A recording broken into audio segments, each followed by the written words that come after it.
jump.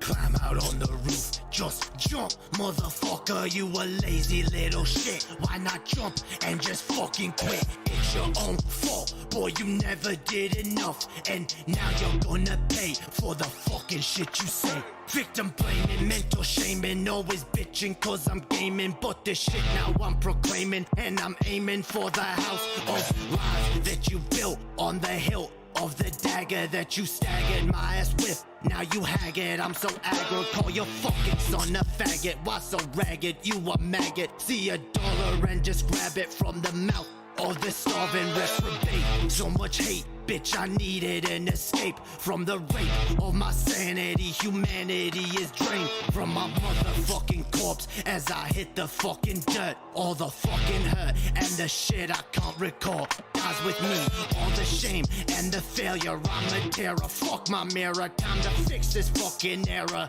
Yeah, I'm the bearer of this shit, and I wear it on my wrist. Now it's time to cut it out and just grow the fuck up. In my mirror, it's a vision that I see of myself. Damn, I'm looking like my father, so why even bother? Or die for my mother, so I'll never treat another the way that he fucked her. I'll break this damn cycle and jump, jump, jump, motherfucker. Jump, jump, jump, motherfucker. Just jump, jump, jump, motherfucker. Jump, jump, jump, motherfucker. When there's evil in my heart and there's Satan in my veins, I'm insane. Best get stitches in my brain or a cane, cause I can't fucking stand on my own 2 feet. Feet is my only fucking path. I'ma retreat, can't rest until my brain hits the concrete. Fuck you, I'm just tired of this DC and these lies that you fucking spew, and the shit you put me through, and the shit you fucking do. But sometimes I just wonder if the shit you say is true. I'm just so damn rude and irresponsible to boot, and I'm the fucking reason mama's cutting her wrists open. I just see too much, play too much, got some shit to say too much. Never clean my cage, I must. Such a fuss, boy don't cuss. I'ma fucking take your trust, give to God and make it rust. Time to bust, mustn't lust, gonna leave you in the dust. Live a life that's unjust, into hell you will be thrust. Satan is your just reward, you don't get a fucking sword. All the time you won't be bored, only flames, just rest assured. When my warnings you've ignored, you'll be punished by the Lord. Cast aside you are abhorred, grace will never be restored. Jump, jump, jump, motherfucker. Jump, jump, jump, motherfucker. Just jump, jump, jump, motherfucker. Jump, jump, jump, motherfucker. Just jump, jump, jump, motherfucker. Jump, jump, jump, motherfucker. Just jump, jump, jump, motherfucker. Jump, jump, jump, jump.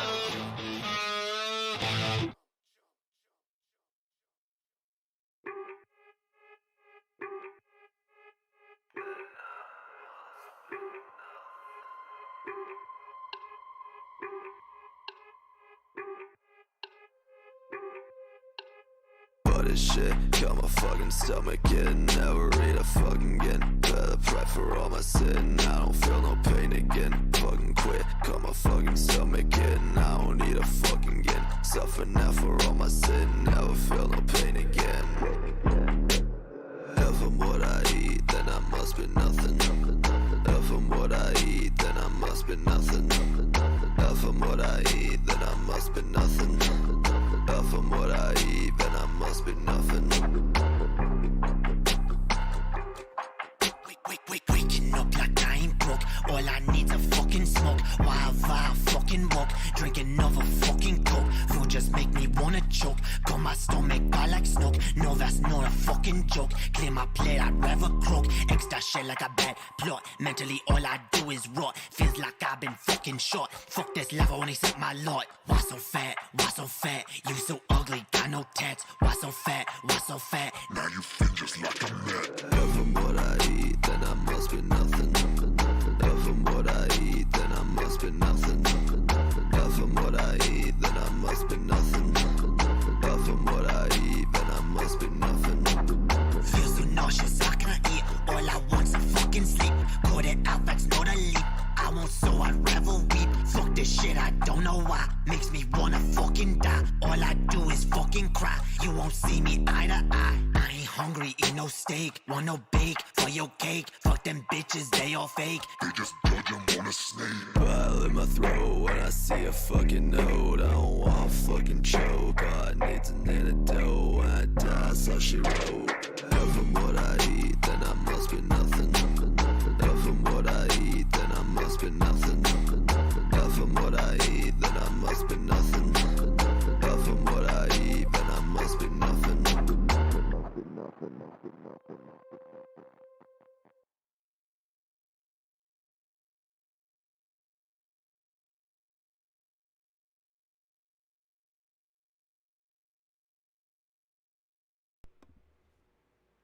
What up, everybody?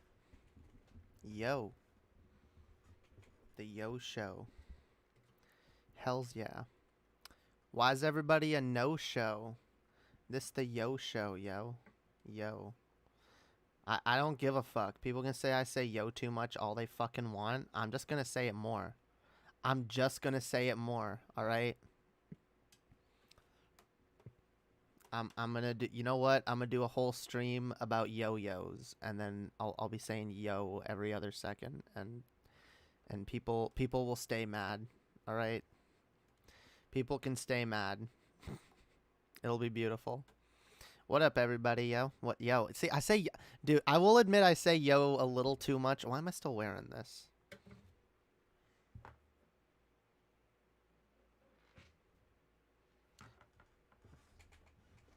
Fucking like out of it, y'all. I'm fucking out of it.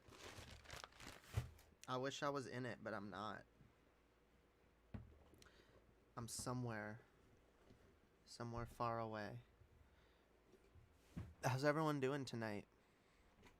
What up, Pat McCrotch? What up, Jay Troido? How the heck are all of y'all? Yeah, doing this later than normal, but why the heck not? I said I wanted to do a proper conservative dump tonight. What up, Jar of Piss? Hells yeah, what up? How was my day? My day was how was my day? What did I do? I guess the fact that I don't remember means it was pretty fucking Gucci, right? I smoked weed, and I went shopping. Yeah, that's what I do. Doing okay, rolling one. Yo, roll one, dude. Roll one. Hells yeah. Smoke that George Foreman. George Foreman, yo. I don't care if people don't want to call it that. I'm still calling it that. It's George Foreman. It's a George Foreman grill, alright? We don't smoke pan, we smoke a George Foreman grill. One day I'm gonna grow my own fucking strain, and it's gonna be called George Foreman Grill, and it's not gonna make sense, but it's gonna be the dopest, dankest herb you've ever fucking smoked, alright? The dankest shit. It'll make you so fucking high that you'll find George Foreman Grill the most hilarious name for weed that you've ever fucking thought of, and that will be a mark of how good it is, alright? I'm Sharon Stoned, don't sue me. Damn. So that one's not as bad, yo. Hells yeah. I do want to grow my own shit, yo. Weed's expensive. It is. I want my own strain, yo. I'm gonna have a bunch of strains, and I'll smoke them on stream. I'll smoke my my Hopium. I'll have a strain that's just called Hopium. And it's gonna be like the dankest hybrid ever. I'm gonna magically get good at like breeding plants and shit. I'm gonna magically be the most amazing ever at it, and it's gonna be good. It's gonna be awesome. This is my fantasy.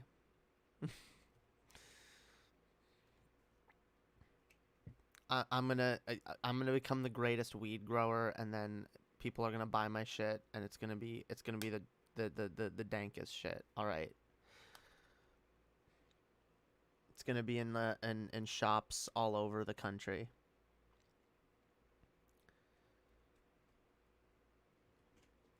Anyway, yo. Yeah, this isn't the 420 stoner cast anymore. Yo, what up, everybody? It's the 420 stoner cast. We're here. We're smoking some weed today, bro. We're getting high, man. We got our bongs. We got our dab rigs, bro.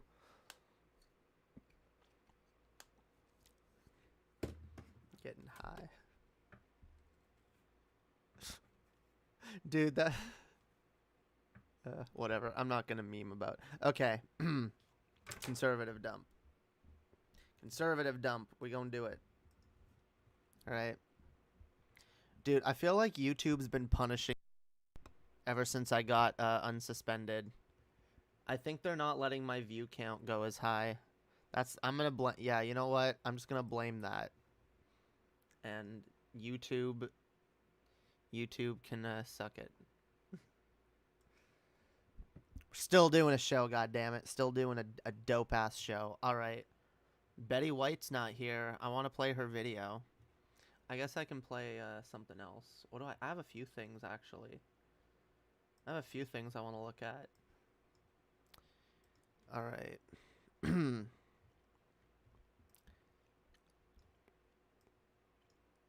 Hells yeah.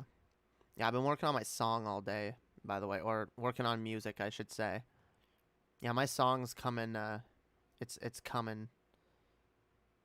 It's coming. It's coming this weekend.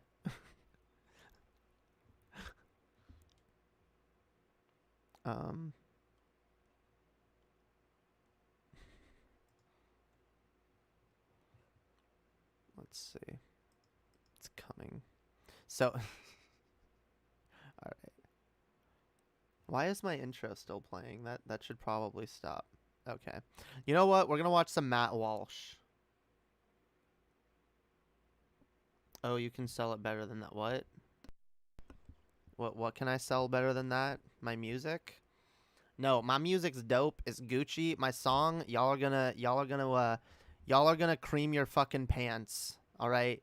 You're gonna cream your goddamn panties when you hear this fucking song. All right? It's gonna raise the dead. It's gonna wake the sleeping. It's gonna change the world, yo. It's gonna change the fucking world. Mark my fucking words, yo.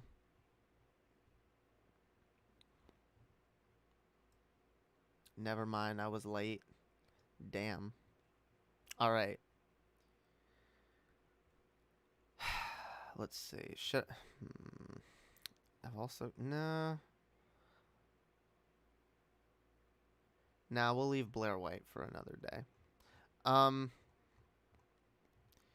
wants to look at some Matt Walsh?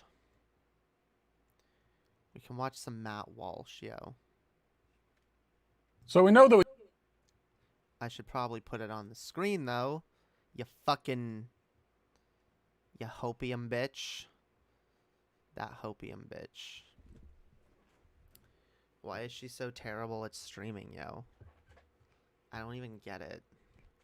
I don't even get it. No, why did I just do that? Oh my god, I'm so stupid. Alright. Let's get this video up here, yo. Get the video. How do we do that? Let's, oh, alright. This is gonna be a fun one, yo. This is gonna be a fucking fun one. So, Matt Walsh is gonna, respond to a trans woman. A trans woman talking about the benefits of dating trans people. And Matt Walsh, of course, as a, conservative, a bigot, and I guess idiot. Yeah, big fucking idiot. I mean, look at it. Look at that big idiot fucking face right there. He like, come the fuck on. All right, this is embarrassing. Okay, yeah. He doesn't. First of all, doesn't understand nuance and irony. Also, doesn't understand. Doesn't view there as being any benefits. So. And yeah, is extremely dishonest. This is gonna be a fun clip. All right, let's watch this. Let's watch this. And hell yeah. Okay. All right, guys. We live so we know that we live in an enlightened age. Actually, I should wait. When it comes to our You guys can. I should use headphones. I'm gonna be. You know what? I'm gonna use headphones. It's fine. I don't want there to be an echo. As much as I'd love to not have to put in headphones, I will mute the speakers. All right. All right. Matt Walsh, let's do it. Let's do it.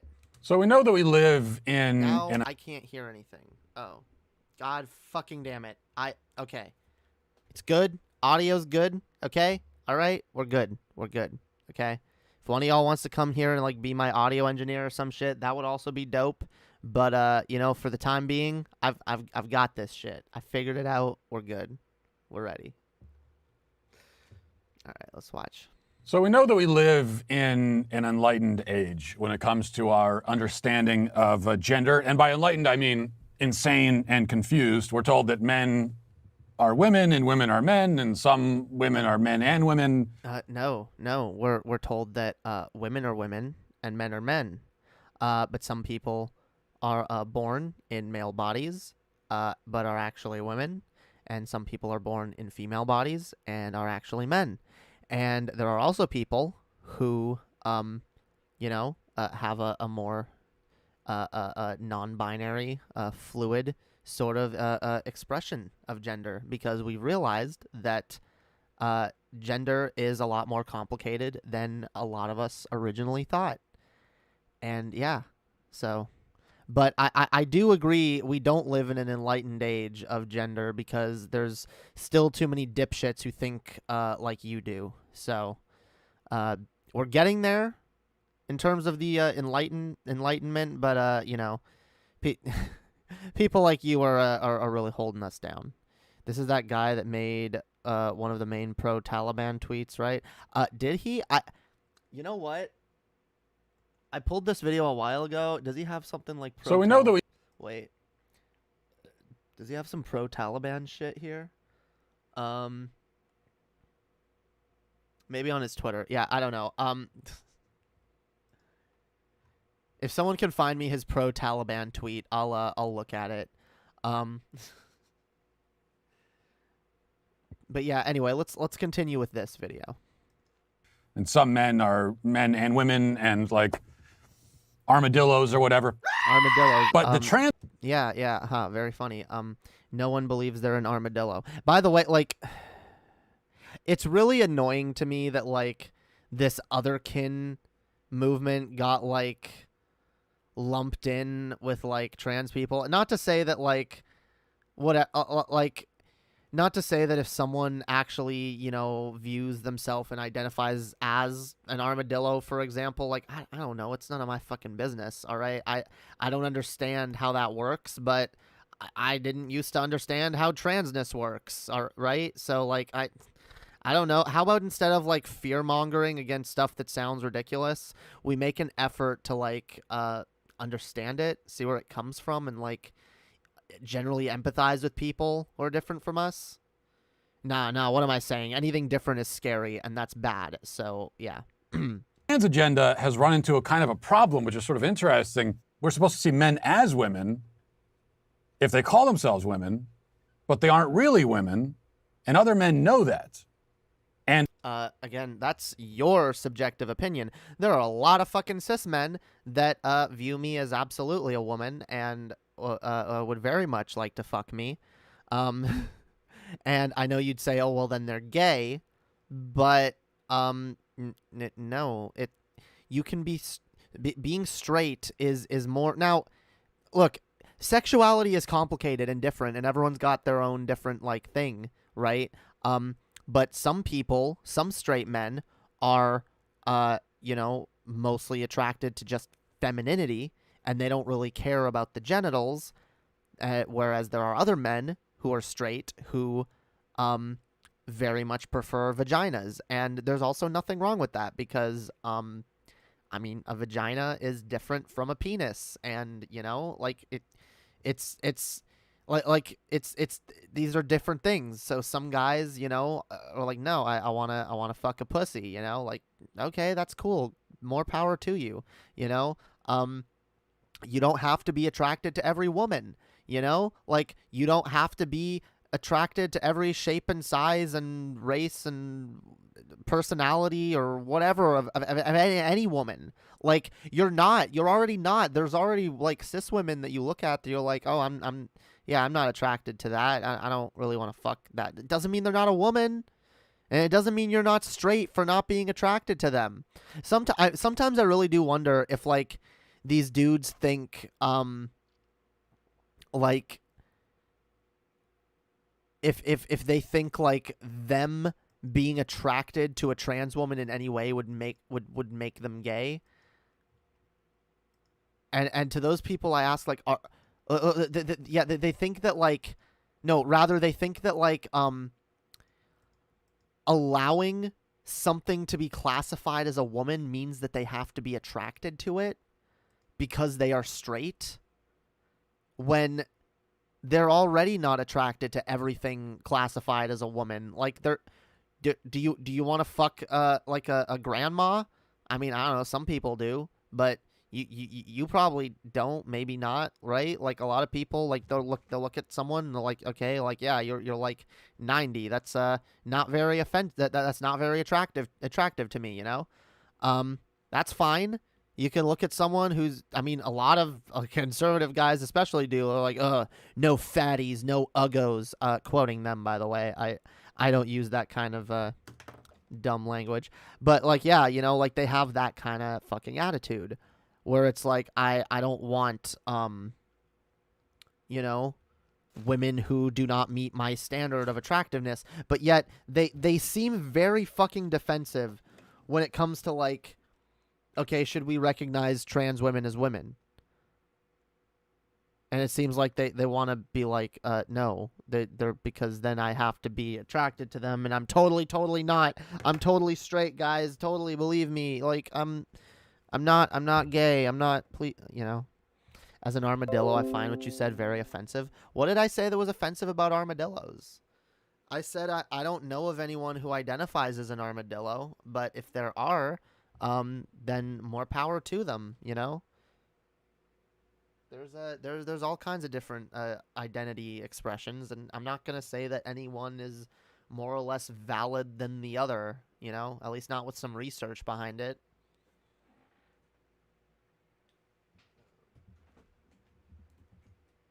Oh, sheesh, y'all. Sorry, need a cord. Okay. I'll plug this shit in. All right. Let's continue with the Matt Walsh fuckery. And if other men are heterosexual, then they aren't going to be attracted to a man just because he says he's a woman. So that presents a real problem. Again, that's like I love these guys that think that they can speak for all straight men because of their specific, like, it's also as cringe as like these women who think they can speak for all women and say, look, women want a man who's like this, all right? We don't want no man who does this or that or whatever. We want a man, this is what a man is, like, you can't say that, okay? You can't say that because you can't speak for an entire fucking group. You don't speak for an entire fucking group, and it's really fucking silly of you to talk like you fucking do. You can't blame heterosexual men for wanting biological females. That's how they're oriented. It's their orientation. It's their... Again, if you are a heterosexual man who prefers who prefers cis women, more power to you. No one cares. No one gives a shit, all right? In fact, if you're that grossed out by us, we probably don't want to date you in the fucking first place. A lot of trans women have a lot of self-esteem and body issues. The last thing we need is to be trying to, like, pull guys who are not interested in us in the slightest and are actually grossed out by our bodies, all right? Like, we want someone who's actually into us and, you know, finds us sexy. And so if you don't, then we don't want to fuck you. So you can go fuck your cis women. There's a lot of them out there, all right? I still maintain probably not a lot of them want to fuck you. And this is what it comes down to too. Like, these types of dudes, especially the type of dude who listens to this type of dude, we know they're not slaying it, right? We know there's a reason all these guys are so angry, you know, with such a impotent rage, you know? Like we see it, right? Like this it's not a secret at this point, right? There's a reason why these guys all hate feminists, right? Like, we get it. Like, they think that, like, all these women have been brainwashed by, like, you know, postmodernist feminist theory, and that's why they don't want to fuck traditional conservative guys anymore, and you know, they have to, like, push back against it.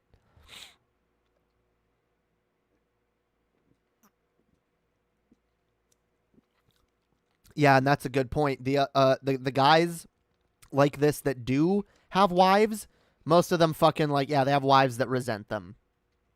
They have wives that like look at, like, Melania Trump, for example. Like, I know that's a pretty, like, a specific example, but, like, you know, she's married to someone like Trump, and it's clear she's fucking miserable and doesn't like him in the slightest. But, like, a lot of women stay with guys like this for a number of reasons. Security, you know, like, guys, you know, can offer them the ability to not have to work, and, you know, like, a lot of women, especially women who are raised, like, more traditionally, like, are not taught to, like, be of value to society other than being a trad wife.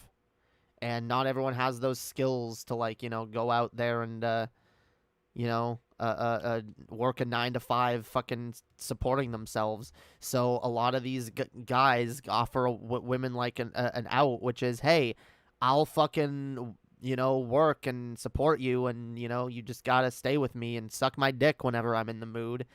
And, you know, then, yeah, that's another good point. Then they also rope them in further by getting them pregnant as quickly as they possibly can. And a lot of guys like this know that, like, the minute, like, there's kids, a lot of people in general know the minute there's kids, like, it's way harder to break up. So you now have that, like, hold on a person. And it's just, like, traditional conservatism is such a recipe for an unhappy family, an unhappy life. It's just so sad, so fucking sad. But people put up with it because they feel like they have to. And it's, it sucks, yeah. Anyway, I forgot what my overall point was. I kind of let that one, run away with me. Run away. Okay, I let that thought run away with itself, rather. Holy fuck. Okay. All right, let's just continue. I was leading to an overall point, but it's fine. All right.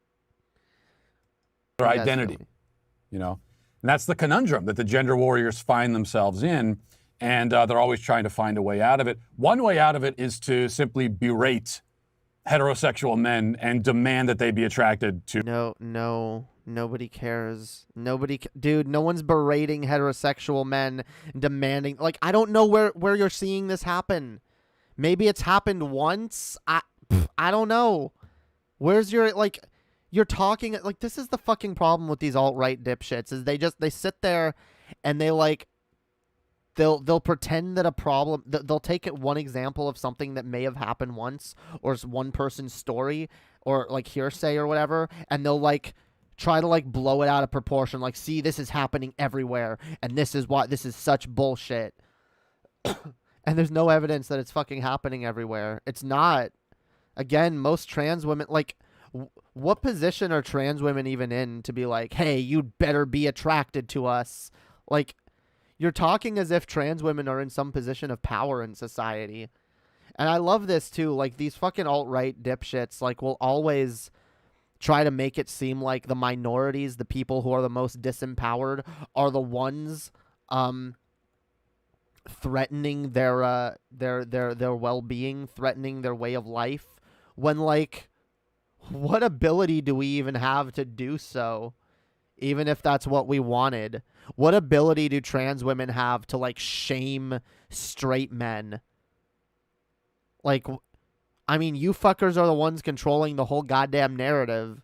Like, this is evidence of that. Like, the fact that, like, again, it's not happening, but you have a lot of dipshits thinking it does.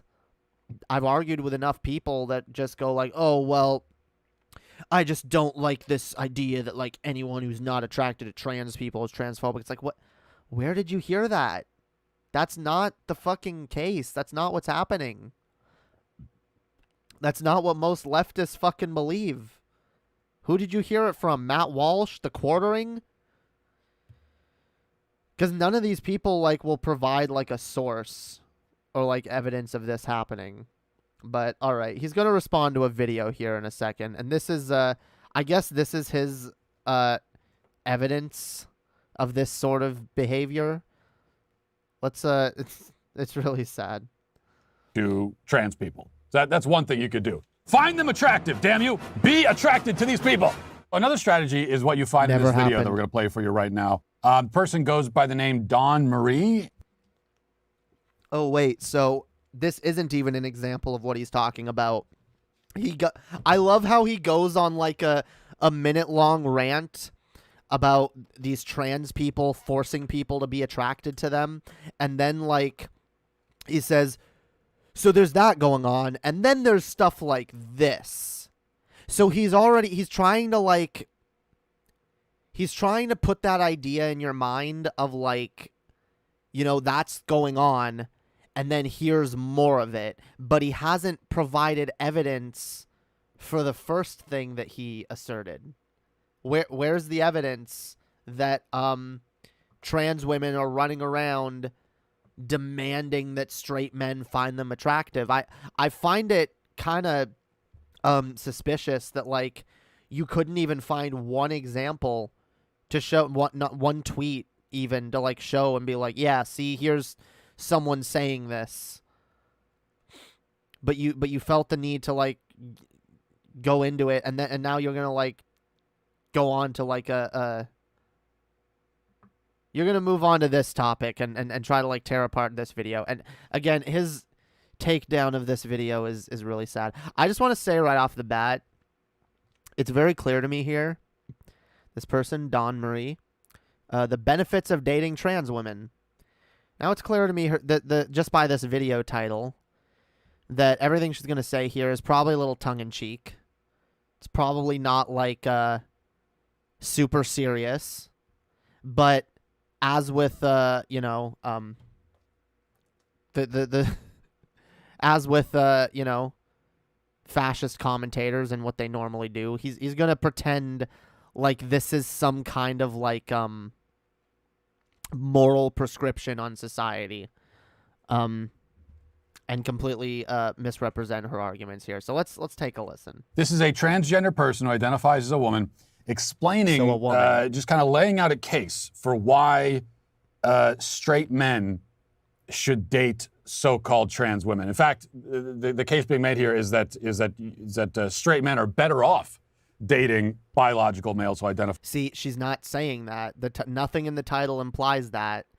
And he's going to keep asserting that. She's not saying that here. She's pretty much just pointing out, hey, for just for people who haven't thought of this, you know, here are some of the benefits of dating a trans woman. And yeah, there can be benefits. And I also don't think that she's speaking to all men here either. I think she's, you know, like, we'll see, but like it's clear like this is again like a tongue-in-cheek sort of like, hey, you want to know some of the benefits of dating a trans woman? You know, like it's not all bad sort of thing. But of course he's going to misrepresent it.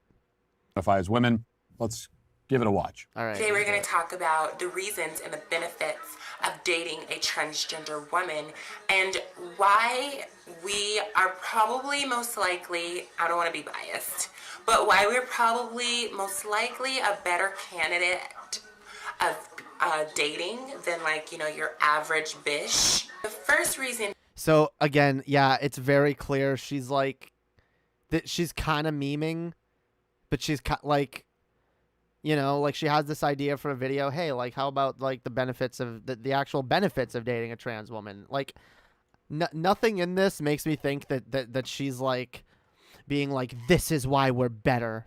This is why trans women are better. All right. This is why men make better women than women. But yeah, he's gonna that's where he's gonna take this. Being, we are strong individuals. We've had to endure a lot, you know, within our life, and we've been through a lot, and it just makes. You can see the cogs in his head turning. He's just thinking, all right. First of all, he's thinking, okay. I'm not attracted to this. I better not show any of my features, you know, any of my facial features, you know. Yeah, I'm kind of thirsty. She is kind of hot. Those titties are looking kind of nice, but all right. How do I twist this? How do I turn this around and make a dishonest argument that makes her look like a piece of shit? All right, I got it. Okay. Yeah, let's makes us stronger people, and it makes us really sweet. You go through as much as a trans woman who's been like either kicked out of her home or she's been beat up by people, by bullies and stuff. She's gonna be a very, very loving, caring person because she doesn't want anybody to feel what she's been through, you know? Very so true. She's gonna be super sweet, and she's just gonna be a loving person.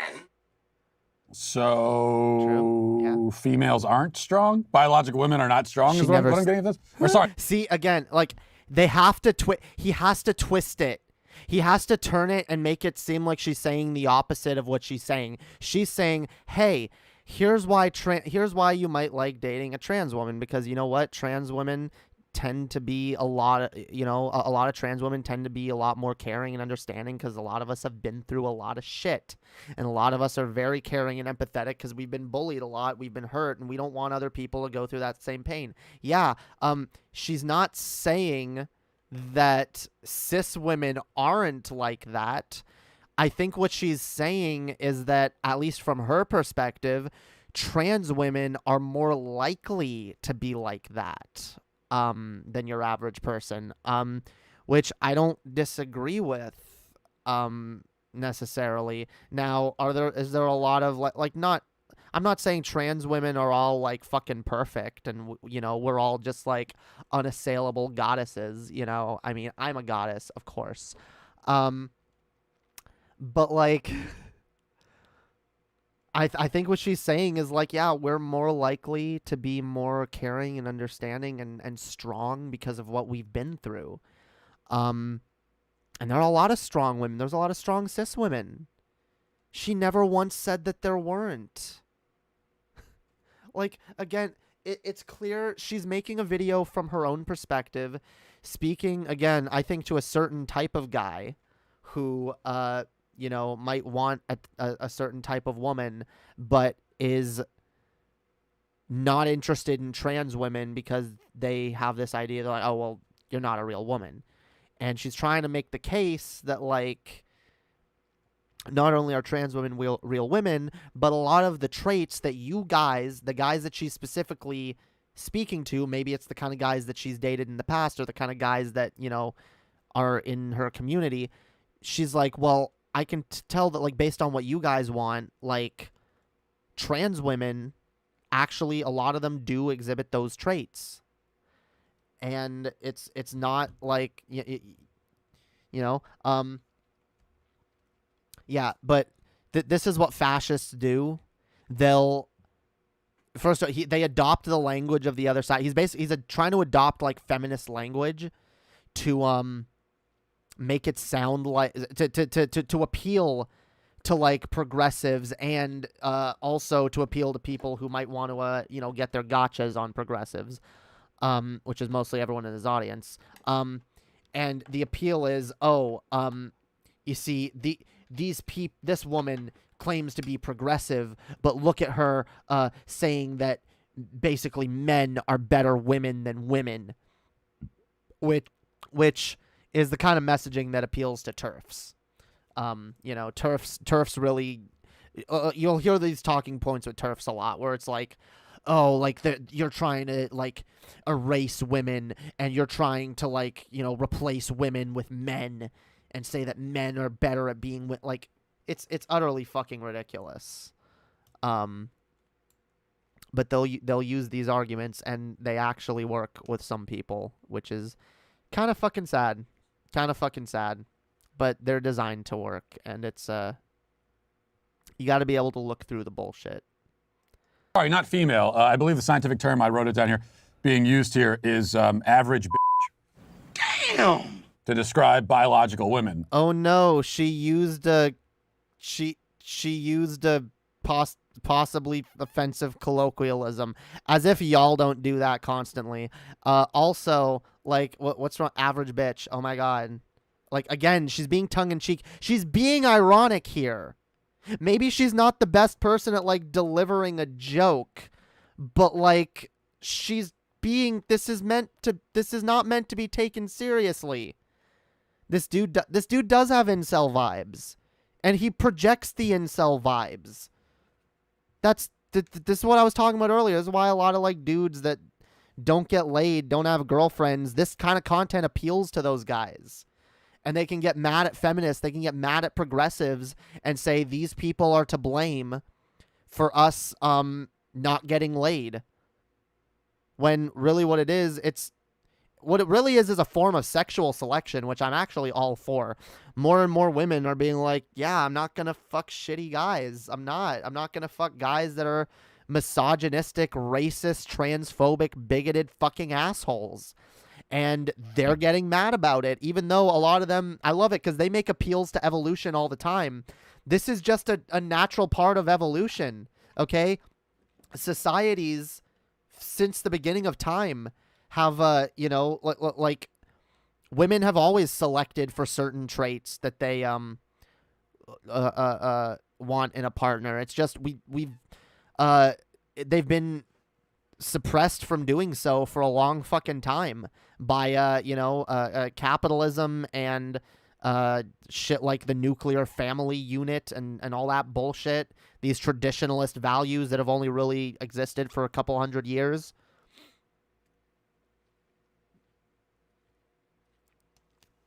They're mad because even with their generations of suppression of these things, sexual selection is still taking place.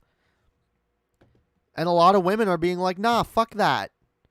Fuck these dudes. Either get better or fuck off.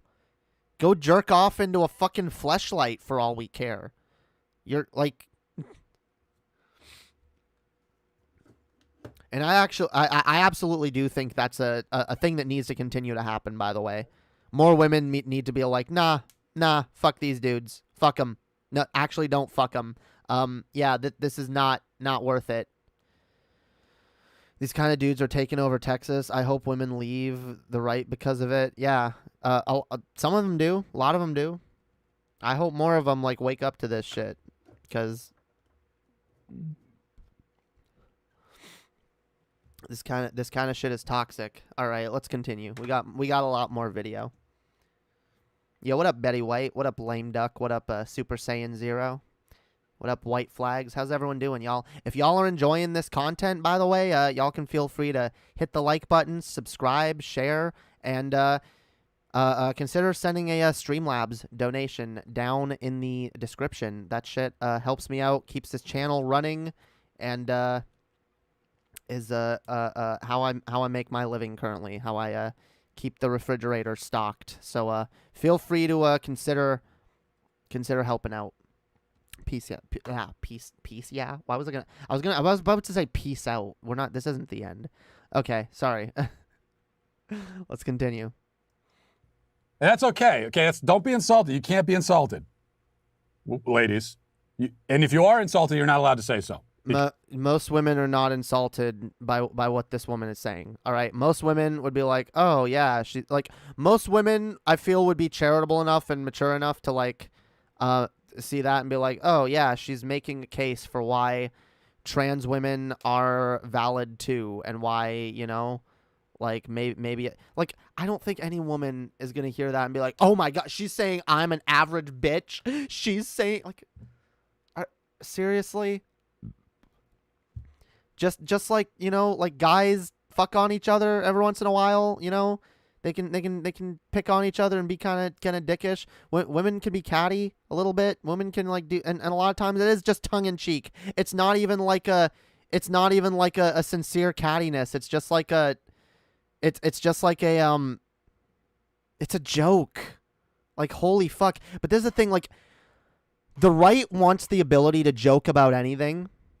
And keep this in mind, because this is very important. The right does this all the time. The right wants the ability to joke about anything, and they get really mad when leftists pick apart their jokes and try to analyze them. But then when the left makes a joke, they take it super seriously. They act like it's the worst, most offensive thing. How could you fucking do this? How could you say this? Like, if we were like joking right now on the left about like, you know, hey, let's you know, if like leftists were posting like guillotine memes, you know, at like I don't know, Mitch McConnell or Joe Manchin or some shit, they'd be the first ones to be like, I cannot believe these leftists. Look at them. They claim to be anti-violence, but they're literally sending guillotine pictures to politicians. These people are terrorists. But yet they do the same fucking thing. They do that shit constantly. They dog whistle violence constantly. But when we do it, it's serious and it's not a joke, and it's or the other strategy they use, rather than just saying it's not a joke, they say, oh well, you think they're joking about it, or like, well, they said it, so how do you know they don't actually want to do that? How do you know they don't actually think that way? You know, if we make a joke about banning all white men from social media, you know what? No, here's a better example. Where was it?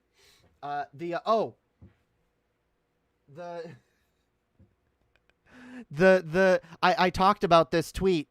It was trending because someone died, and a lot of people didn't know why it was trending, but if all men disappeared for a day was trending, and a few lefties were like memeing about it and making jokes, and you know, some people, some women, I saw some women tweeting like, oh, you know, I'd be able to walk home from work with both my headphones in and not have to worry, or you know, I'd get some peace and quiet, or this or that, like. And the joke was like, if men disappeared for a day, and you had right-wing dudes losing their fucking minds. They were losing their fucking minds. They would be like, oh my god, see, this is why feminists are fucking evil. They all want to kill men. They all want us gone forever. Look at this. Look at these feminists that all wish we were dead. It's like, what?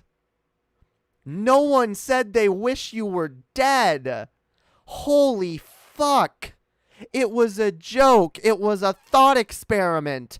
Hey, wonder what the world would be like if all men disappeared for a day. For a day. That was the thing, too. They didn't even get the for a day part. They all thought like we want men to disappear forever. Like, no one said that. But like, fascists will use this kind of shit. They'll use jokes that the left make as evidence of why they're horrible people, while simultaneously themselves making really horrible fucking jokes and trying to defend their right to do so. They want to defend the right to be as misogynistic, as racist, and transphobic as possible because these are just jokes and this is just us expressing ourselves. But they don't allow the left to do the same, even if it's like completely harmless. It's fucking insane. It's why you should never trust a fascist. All right, let's continue. Because that's the lesson, remember? That's if you're being insulted and degraded by a trans person, then if they're invading your privacy, even if they're going into your... Wait, I love how he's going further. First he's like degraded and insulted, which, again, she didn't do, okay? Like, like what? Like, I might call, like, if I called her a basic bitch... Am I like degrading and insulting her? Like it's tongue in cheek. Get over it. But then he takes it to the place of like, if they're harassing you, if they're doing this and that, like what? What are you talking about? No, if someone does something bad, they should be held accountable no matter who the fuck they are. Okay? But I mean, and that's there is no but. That's it. That's it. And no one's saying that, like, there should be a different standard. Again, you guys make offensive jokes. Way more offensive than what this chick just said.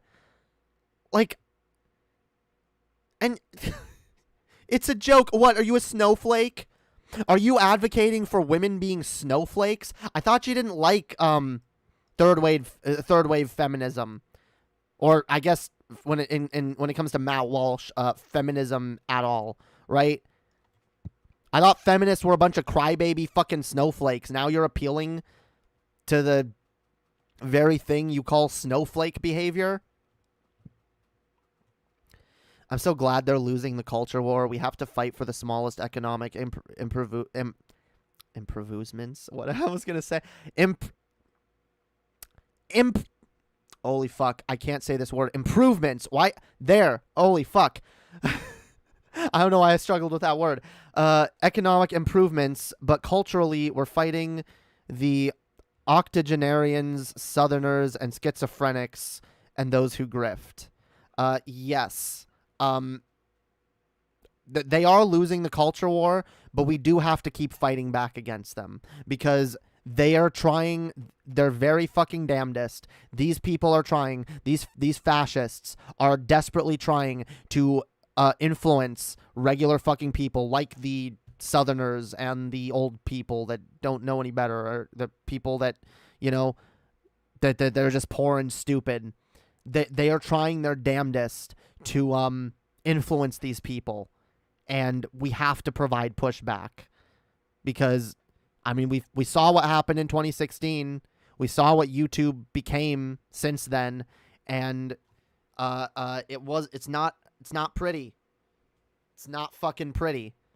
It's had a number of horrible fucking consequences. That's what happens when we don't provide substantial pushback to these ideas. Your locker room or your bathroom, and you're thinking, gee, I'd rather have privacy. All you're allowed to do is smile and say thank you. So when you're being insulted, your locker room or your bathroom, like the idea, like if you want privacy in a locker room, first of all, I don't like locker rooms because I don't care if someone has the same genitals as me or not. I don't like being naked in public. So I do my best to not. When it comes to bathrooms, I love the idea that, like, bathrooms are private already. They have stalls. Do you know what a stall is? I know you're a dipshit man brain probably doesn't understand this because I don't know, maybe you're used to just standing at a urinal, sneaking a peek at other guys' junk as they're taking a piss, and that's what you think everybody else is doing. But in women's bathrooms, we have these things called stalls. and you go in. It's got a door, right? You open the door and you go inside and you close the door, and then when the door is closed and locked, you use the toilet, and nobody can see what's going on inside, and right. I mean, unless they're being a pervert and peeking through the cracks intentionally or looking under or whatever. I prefer bathrooms that have less cracks that can be peeked through, and a lot of bathrooms are actually getting better with that. But aside from that, like, no one's peeking on anyone unless they're like trying to, and if you see someone doing that, they would normally get called out, but it doesn't really happen. In fact, it's honestly happened to me more times in men's rooms than in women's rooms. And again, that really makes it feel like this is some kind of like, I really do think that like conservative guys that harp on the trans women in bathroom issues, I think it's like a massive self-report on themselves. I think every one of these guys sits and fantasizes about what they would do if they could sneak into the women's room. And they just, if I could, imagine just sitting there looking through the cracks, watching her on the toilet taking a piss. Oh my God. If I could just get in there. And they have this view of like all trans women, like, because they don't understand trans women, right? So they just think, oh, you're a pervert, you're a perverted man just like me, but you're worse because you want to dress up as a woman and you want to creep on women in the bathroom. And it's it really does just feel like a fucking self-report. It feels like massive fucking projection. All right, just admit it. You want to sneak into women's bathrooms and watch them while they piss, and you have no evidence that trans women do. And see, here's the thing again, because they view trans women as men, they think that trans women, like, and look, I'm not saying all men are like this either, but they think all men are like this, and they think since trans women are men, that they must also be like this. And by the way, a lot of these people, they'll use the justification that all men are like this as a way to justify their own creepy behaviors and you know, the things that they think are okay. They think it's okay to like creep on a woman or like touch her without her permission or whatever, and like coerce her into, you know, sexual acts or whatever. Like, they think these things are okay, and they justify it by going, well, that's just how men are. That's what we do, you know? And then they also project that onto trans women and use that as like a moral justification. Oh, look, see, I know as a man, I know how we think, and I know that these trans women are just perverts, man. I know it in my heart. They're creeps. They're sickos. They want to creep on your daughters in the bathroom. Really makes me like wonder what these dudes are actually into. What's going on in their fucking heads. Like, I've never once had any of these creepy desires, but then, hey, I'm not a man, so I also don't believe all men are like that, though. I know men who are not creepy like that. They don't, you know? I mean, maybe they have those thoughts of like, yeah, you know, I want to like be creepy, but they don't do it, you know? Everyone has like undesirable thoughts and desires every once in a while, but that doesn't mean we act on them. You know? Like, anyway, let's continue. Right now, that is female empowerment. This right here. This series of insults. And it continues and gets worse. Let's keep watching. 2 for why you should date a trans woman instead. I'm just kidding. We are more appreciative. See, she even says, like, I'm just kidding. Like, this is, oh my God. Like, he's gonna, I hate this guy so fucking much, dude. I hate him so much. He's so, like, it's so dishonest what he's doing. He knows she's joking. He knows this isn't serious, but it doesn't suit his narrative. It suits his narrative to be like, see, this is her making fun of women and making moral prescriptions on men. Like, so dishonest. of the small things. We don't need you to, like, go buy us an expensive lunch or, spend $100. This is very subjective, by the way. I definitely do know trans girls who are like, nuh-uh. Now I'm gonna find me a man who's gonna buy me fucking everything. He's gonna buy me a house and a car. He's gonna take care of me. Like, whatever. Like, I think her biggest mistake here is and again, I don't really blame her for this. Like, I don't expect everyone to be like super rhetorically proficient, but that's the problem. Like, these guys will prey on anyone who isn't, so, and even people who do have like really strong rhetoric when they say things like this, they'll just go after anybody. But yeah, I think her biggest problem here is like referring to groups, and she's doing it colloquially. She's not saying anything definitive, but it does sound like she's referring to groups as like a monolith. Like, this is how women are, this is how trans women are, this is how men are. And I think she's being a little bit too essentialist in her rhetoric here. But anyone who approaches this in good faith can see what she's actually saying. But that's the problem. These people, fascists, don't approach anything in good faith. Why would they? It's not advantageous to them. If they approached left-wing arguments in good faith, they would have to admit the validity of those arguments, and that would be detrimental to everything they try to uphold. So, yeah, that's not happening anytime soon. On something for me to be happy. We just want you to like hold our hands in public. We just want you to be happy that you're with us. Like, little things like holding our hand in public can make us super happy because, there are people out there that want to hide us.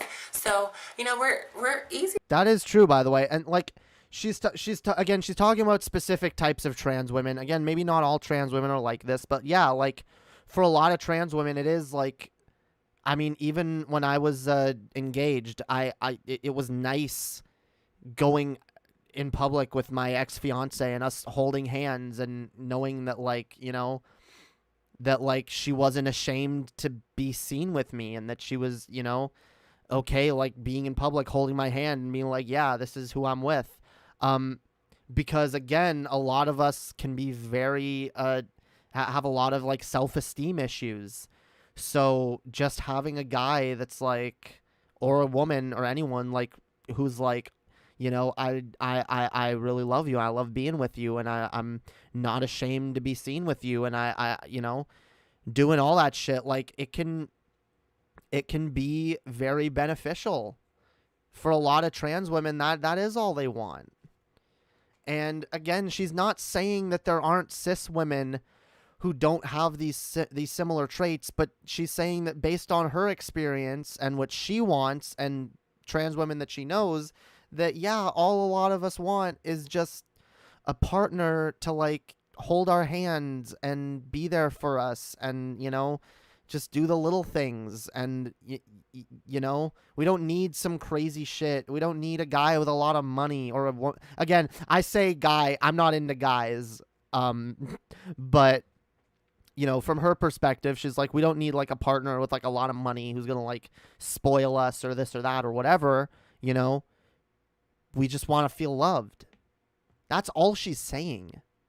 But he's going to dishonestly, look at this evil fucking, look at this evil fucking face, yo. He's like rolling his eyes or he's closing his eyes, like looking at this. You see it like the fucking, the cogs are turning, yo. The cogs are fucking turning.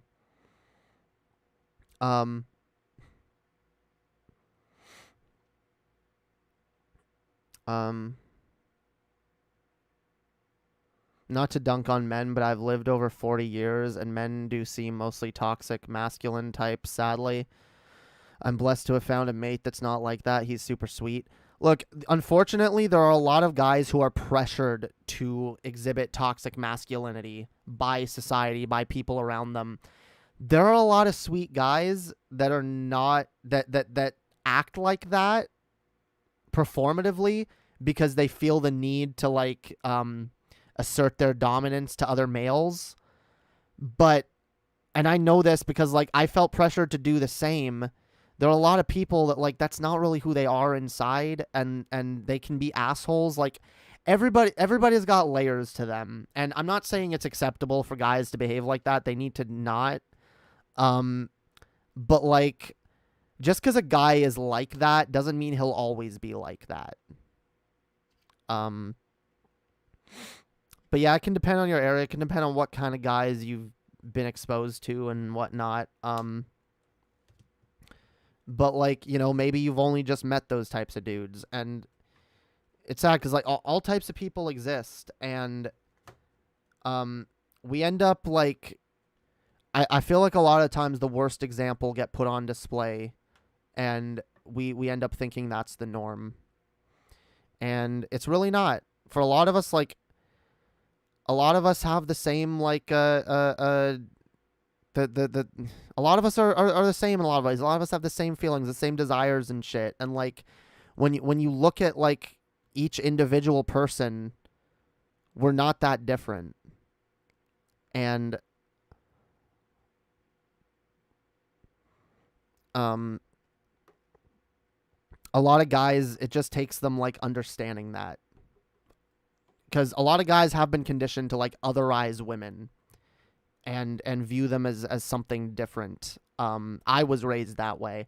My dad would always tell me, oh, like women are amazing creatures, but they're mysterious, and they can be crazy, you know, they don't think the same way that we do. They have a different type of brain and the way they work, you know, and they don't always make sense, and they're not always rational, and you gotta be careful when you talk to a woman, because, you know, it's very easy for them to misunderstand you. And this is when you're taught shit like this about women, it becomes very easy to like view them as something different that you can't understand or empathize with. But when you start to realize that's all bullshit, then the walls dividing gender barriers like that start coming down. Anyway. Easy to please. We don't have like super unobtainable like standards. Like we do have standards. I don't want to make it sound like we don't have standards, but you know, we are not just like stuck up and like bougie and just wanting the world from you. We just appreciate the small things. Get it where I'm living. Okay, so I'm taking notes here, and I'm trying to, you know, just make sure that I'm listening and I'm being a good student. You can tell by his tone, by the way, that everything that's coming out of his mouth is like super dishonest. So biological women are weak. See, she said nothing about biological women. She did not mention cis women at all. Like, again, and even if she is referring to a type of cis woman, she's clearly referring to a certain type of cis woman. She never at one point said that like all cis women are like this. Again, you're being extremely bad faith, uncharitable, and dishonest. Materialistic, stuck up, bougie. That's what I'm getting. And he focuses on the joke. Again, he hyper focuses on the joke she made rather than the actual ideas and the sentiment behind what she's saying. This is how we do discourse, guys. This is how we come to we come to understand the truth. Make no mistake, guys. This is it.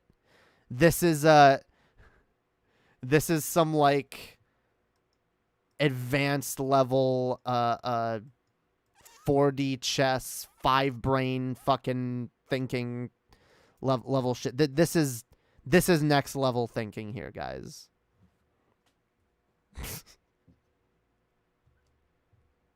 I don't know, like, this is the fucking problem. Like, I don't know how anyone takes this shit seriously, but they do. And this is why, like, people are so fucking uncharitable. because they've been conditioned by fascists to be uncharitable. They've been conditioned by fascists to believe the worst, but only of minorities. When it comes to white people or men, it's like, oh, no, we actually have to believe the best. I love, like, the cognitive dissonance here is fucking staggering. When these people, like, a trans woman made a joke, she must be attacking women. How dare she attack women, guys? Yet, a fascist makes a joke about, about raping women or some shit, and it's like, what? It's funny. What? Are you gonna call him a rapist for making a joke? He made a joke, guys. What? He said grab her by the pussy. Yeah, like, what? It's locker room talk, guys. What? What's the female equivalent of locker room talk? Because that's what she's doing when she does the, like, oh my god, like, those average bitches. Or, like, oh my god, like, these basic assholes, like, whatever, like, I'm so much better. Like, that's what she's doing. Like, it's a joke. It's a joke.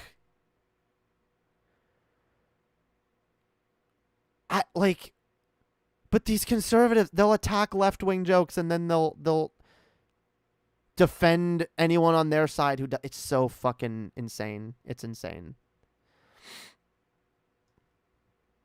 Gathering here. And I'm not saying that. Our friend Dawn Marie is saying that. No, she's not. So far, this is just I love a how he, parade. like, puts words in her mouth. It's like, yep, so women are, like, materialistic and bougie. Yep. I'm not saying that, by the way. She's the one saying this. Even though she never said that. Like, not once. You're lying. You're literally lying. We can go back. We just saw the clip. You're lying. That's not what she said. But he has to interpret what she said and, like, misinterpret it based on his, so it adheres to his narrative. Of insults against women, and there's not so much of a real case. It's like we're not getting over the hump. I was looking for a better word to use there, and I couldn't find it, so I just went with hump. We're not really getting over the hump here of this difficulty of how do you get around the fact that a heterosexual male is actually wants a female. That's sort of like the whole point, really. No, he keeps going back to this. How do you get around the fact that heterosexual males want females, or biological female? You don't have to get around that fact, because the fact is you're wrong. You can sit there all you want and tell straight men who are into trans women that they're not straight men, but a lot of them would beg to differ. And like at the end of the day, like, you're just wrong. You're just wrong. Like, there are straight men who are attracted to trans women. There are straight men who don't give a shit about men. They don't like masculinity or manliness. That they're not attracted to that in the slightest. They have only ever been into women, and then they see a trans woman, and they're like, "Oh, that's kind of hot.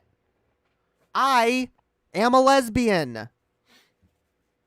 I like women. I like femininity. I like really, really femme-looking women." Okay. And when I see a trans woman, I don't go, "Oh, but she used to be a man." I go, "That's hot. Because she looks like a woman. She is a woman. She looks really fucking femme. And that's what I'm attracted to." Again, there are some people that are more attracted to genitals, one set of genitals than the other. But there's also people who don't care as much and are more attracted to masculinity or femininity. In fact, being attracted to masculinity or femininity is, I would say, probably the default Because if you see a trans woman on the street, if you walk past Blair White on the street and you don't know she's trans, you're going to be like, oh, she's kind of hot. I kind of want to fuck her. And then you get told, oh, she actually has a penis. Then you might be like, oh, well, if you're you go, oh my God, what the fuck? I can't. Who's letting her go around say that she's a woman? Why are these trans people? I did not get a boner. Fuck trans women, okay? What are they even doing here? Like, they're a bunch of creeps trying to go into women's bathrooms and, like, be creepy and, like, they're saying that we're transphobic if we're not attracted. This is bullshit, guys.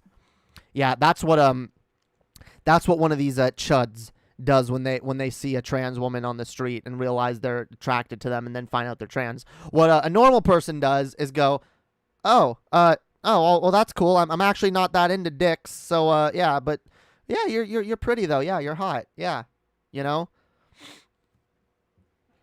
What's the deal? Are you like, this is the fucking sad thing, and I've pointed this out before.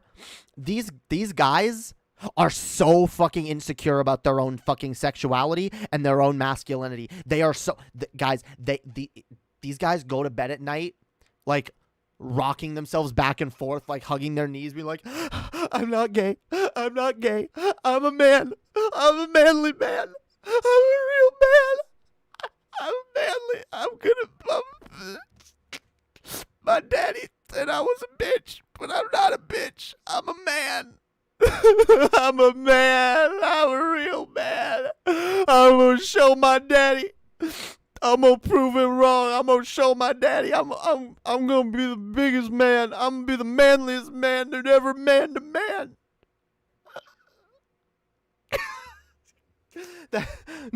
No joke. Like that. Everything threatens their masculinity so fucking much that to the point that they see Harry Styles in a dress and go, this isn't right. Whatever happened to men? I'm a real man and I'd never do that. Like, oh my God.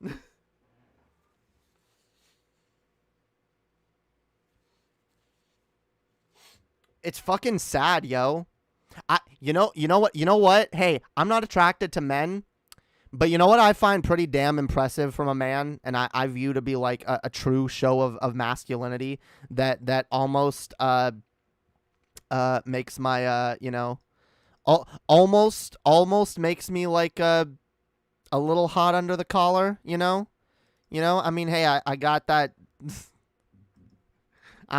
Hey, I'm a woman after all, right? Maybe there's something that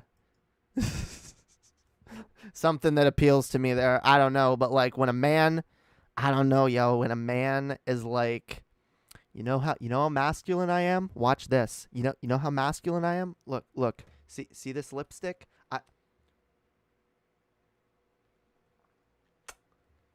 Look at me. Ooh, look at me. I'm a man. I don't give a shit. I'm gonna wear a dress. But you know what?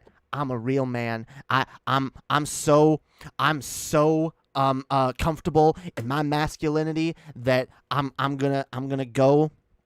I'm gonna take you out in pigtails and a dress and high heels, because you know what? I don't give a shit what no one thinks of me, because I'm gonna do me. I don't give a fuck about society. I don't give a fuck about social norms. I'm gonna do me. People can fucking make whatever judgments they want. I don't care. I'm a real man. That shit doesn't bother me. That's what I think true masculinity is. And that's the type of masculinity that, like I said, almost turns me on. Almost does. But yeah, not this weak, like, beta soy cuckery here. It's like, I'm a real man. I'll prove to you how manly I am. I'm so manly that I hate trans women, and I would never think of sticking my penis in that soft booty hole, and that feeling that skin and those lips. No. No. Oh, I'm not gay. I'm a real man. Daddy was wrong. I'm a real man. Holy fuck. Get over it, snowflake. Get the fuck over it. You goddamn snowflake. Never forget, yo, these people are the snowflakes. Abso-fucking-lutely. These people are the snowflakes. They cry every time a woman's empowered. They feel insecure for their own fucking sexuality every time a sexy-ass fucking trans woman crosses their path. They're betas. They're the betas. They're weak. They're small. They're petty and they're dumb. And they should be laughed at. All right. I think he responds to...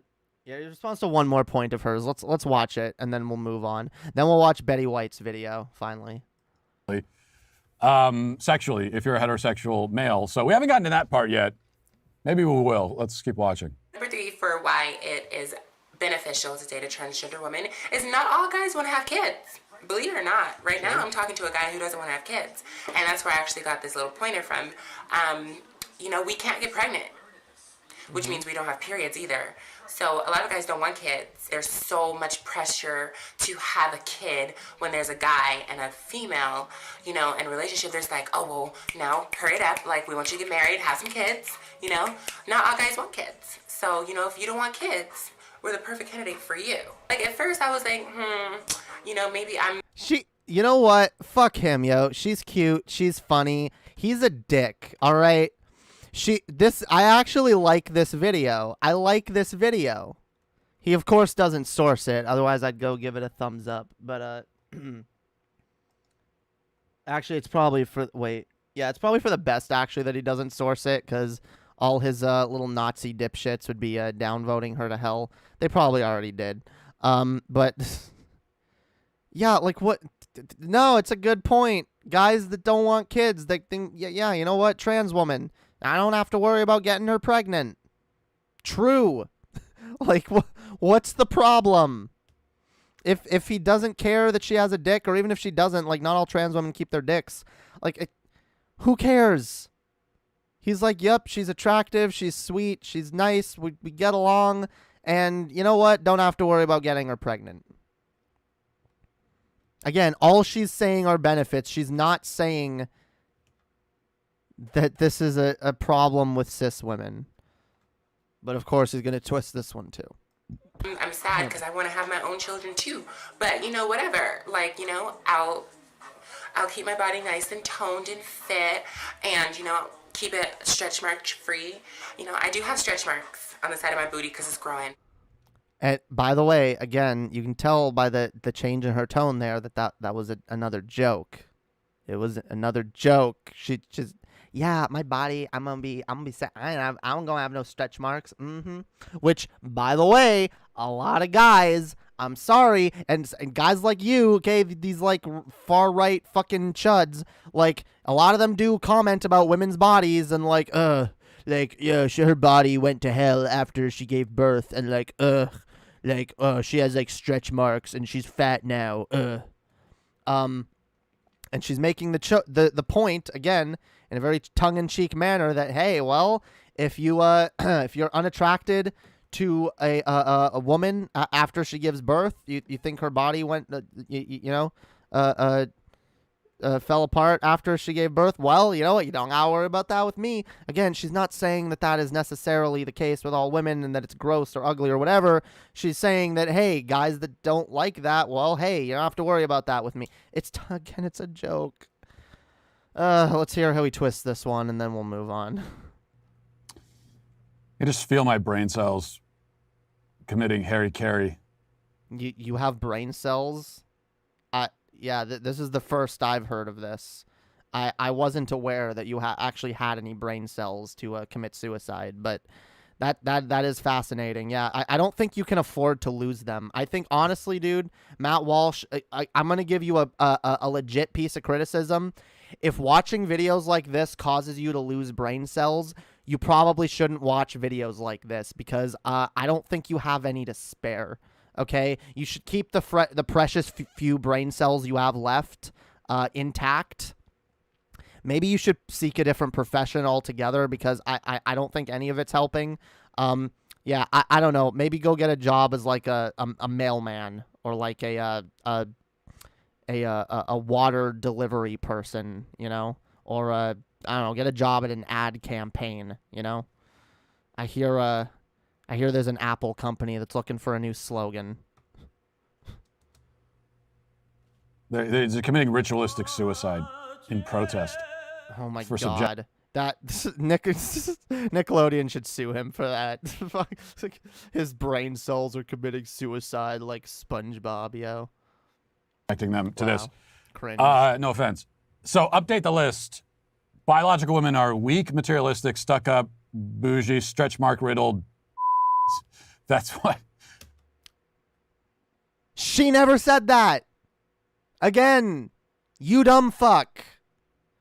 Saying, hey, here's a benefit to dating trans women because generally we don't have these things that, by the way, you misogynistic men seem to have a problem with, and saying, oh, well, see, he's saying that cis women all have all of these things and cis women are bad. And like, that's not what she's saying.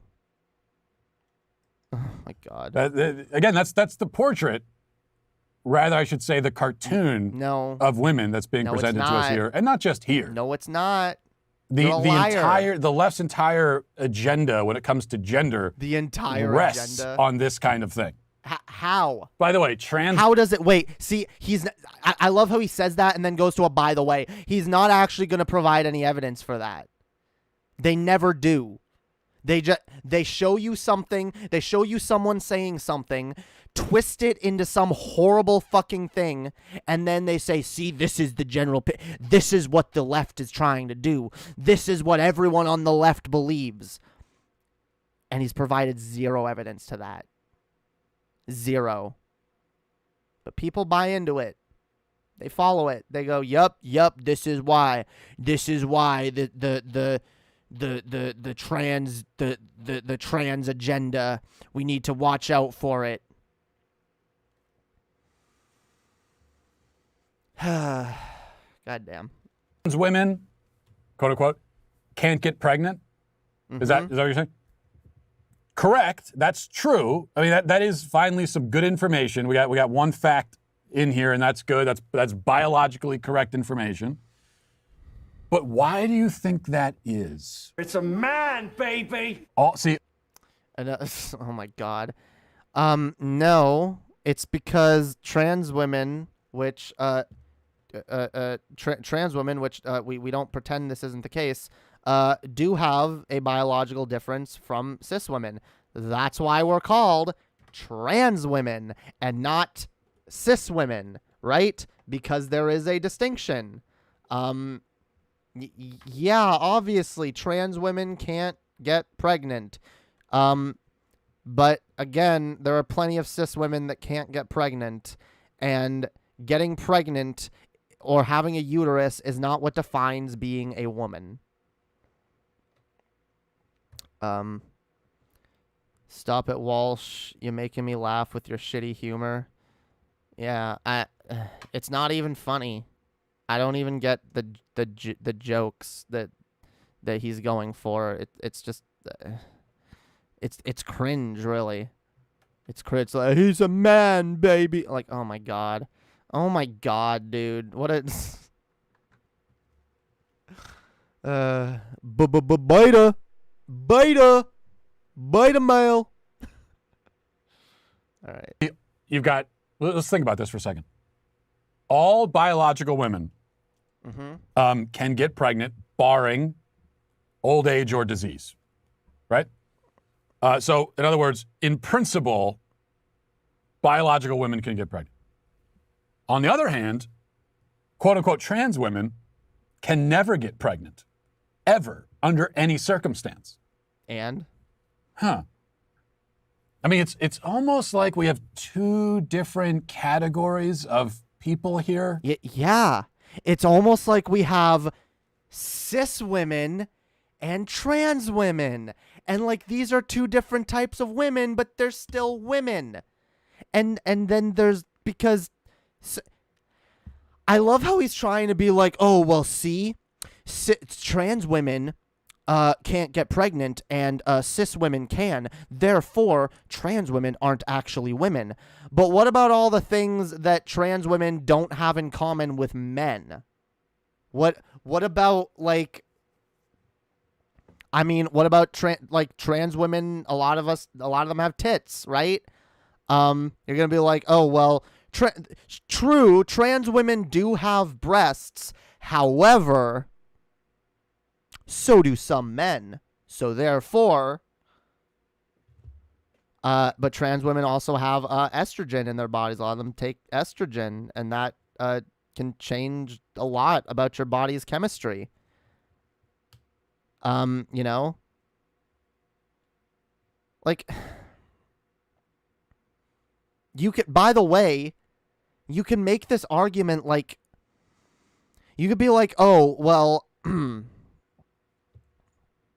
This man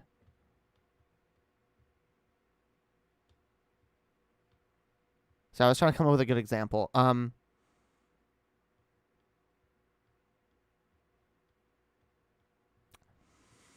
You can be like I don't know, you can be like, oh, this woman can't give birth, therefore she is a man. Or you could be like, oh well, this woman is too muscular, she has broad shoulders and you know, she doesn't have wide hips, she has broad shoulders, so therefore who generally has broad shoulders? Men. Therefore this woman is actually a man. Trans women also have a higher amount of gray matter. I don't know what that is. Yeah, you could be like, oh, well, here's a woman who is bald. And generally, men tend to be bald more often than women. Therefore, if we have two different categories of people who are bald and people who are not bald, and most of the people who are bald are men, therefore, this woman is a man. Like, you can draw these arbitrary distinctions wherever the fuck you want. Doesn't change the fact that that's not the definition of a woman. The definition of a woman is an adult human female, and who identifies as an adult human female? Anyone who identifies as an adult human female, right? Woman is a self-identifier. It's a label that we affix to ourselves. That's really all it is. It's a social construct. But you can't talk about social constructs with these people because that's postmodernism. That's cultural Marxism. It's bad. And it's anti their theist traditionalist worldview. So anyway, let's I'll hit play one more time, and then we'll be done from this. And there's a word for that. What's the word? Where you've got two potential categories, and so you know, on one hand you have people who can get pregnant, on the other hand you have people who can't get pregnant, and what is it when you got two different? You could also use that. Okay, we have two different types of people. We have people who fuck, and we have people who get fucked. Now, generally, men do the fucking, and generally women are fucked. So you have gay men who like to say that they are men. However, they enjoy getting fucked. So therefore, they are actually not men. They are what's the word I'm looking for? Oh, women. So yeah, I can use your own logic to flip it around and say, actually, yes, there are men that are women, and they are all gay men. Again, this kind of logic is incoherent. It's incoherent. It doesn't make any sense, and you can draw these arbitrary distinctions wherever you fucking want. Like, if you want to like make a binary, like it almost never makes sense, but like you can say whatever you want. You can be like, women cry and men do not cry, so if you cry, you're a woman. And hey, a lot of these dudes do have that attitude in general. It's funny how the binary is always fertile or non-fertile women and never fertile and infertile men. Yeah, that's true. That's true. What about infertile men, yo? Okay, so some men are able to impregnate women and some men aren't. But we already have a word for people who aren't able to impregnate women. That's women. So Matt Walsh and his presumably impotent empty shell of a sack over there, and his beta cuckery, you know, clearly is a woman. Makes logical sense to me. I mean, you can't impregnate a woman. So yeah, there you go. You're a you can make so many variations of this argument. It's ridiculous. Binary. Yeah, so it's almost as if we have a binary system here of but we don't though. But like we literally don't though. We literally don't have a binary. There are people that are in between. They exist. You can say they don't exist all you want, but it's not true. It's just not. Trans people exist. Trans people have always existed.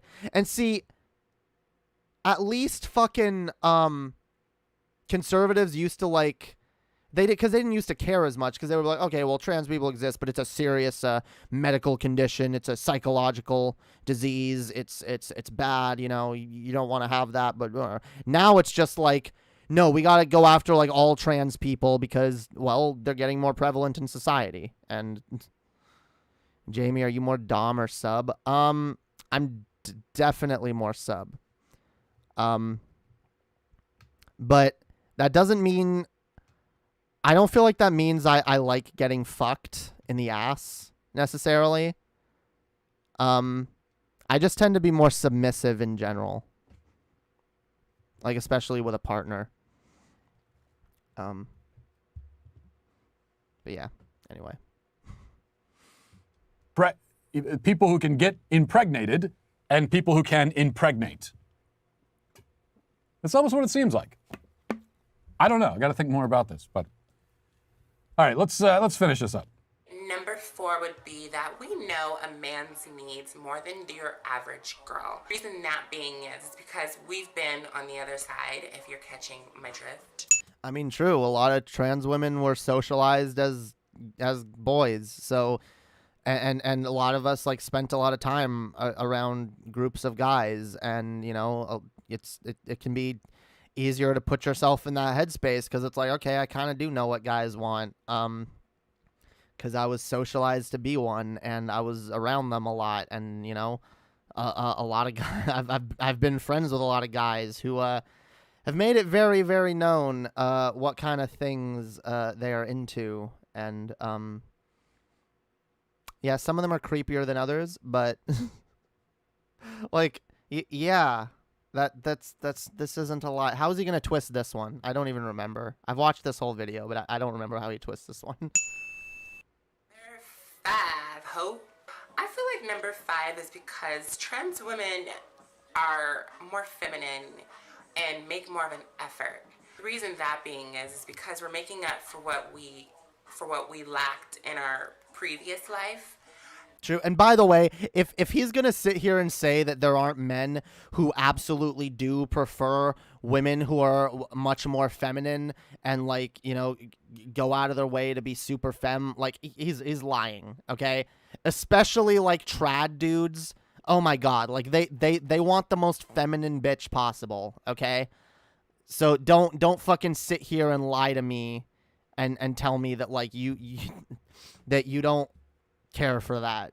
And, you know, we care about our appearance and we just want to look spruced up and feminine at all times. Guys love that. Guys appreciate it. I heard from a few guys that I've dated, like, you know what, like, I really appreciate trans women because they actually take the time to get ready and don't take advantage of being a woman. Oh my God, this hair is getting on my nerves right here.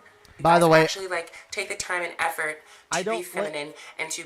By the way, I don't necessarily love that attitude from guys where it's just like, oh, well, you know, at least you like put the effort in to make yourself look pretty for me. But like, I get where she's coming from here. And again, she's speaking to a specific type of guy. All right. She's speaking to specific guys that are into that sort of thing. And she's making the appeal that... Yes. Guys like this want small, submissive, breedable women. But they also, they want fertile women, which is, I guess they don't want trans women because they're not that. But,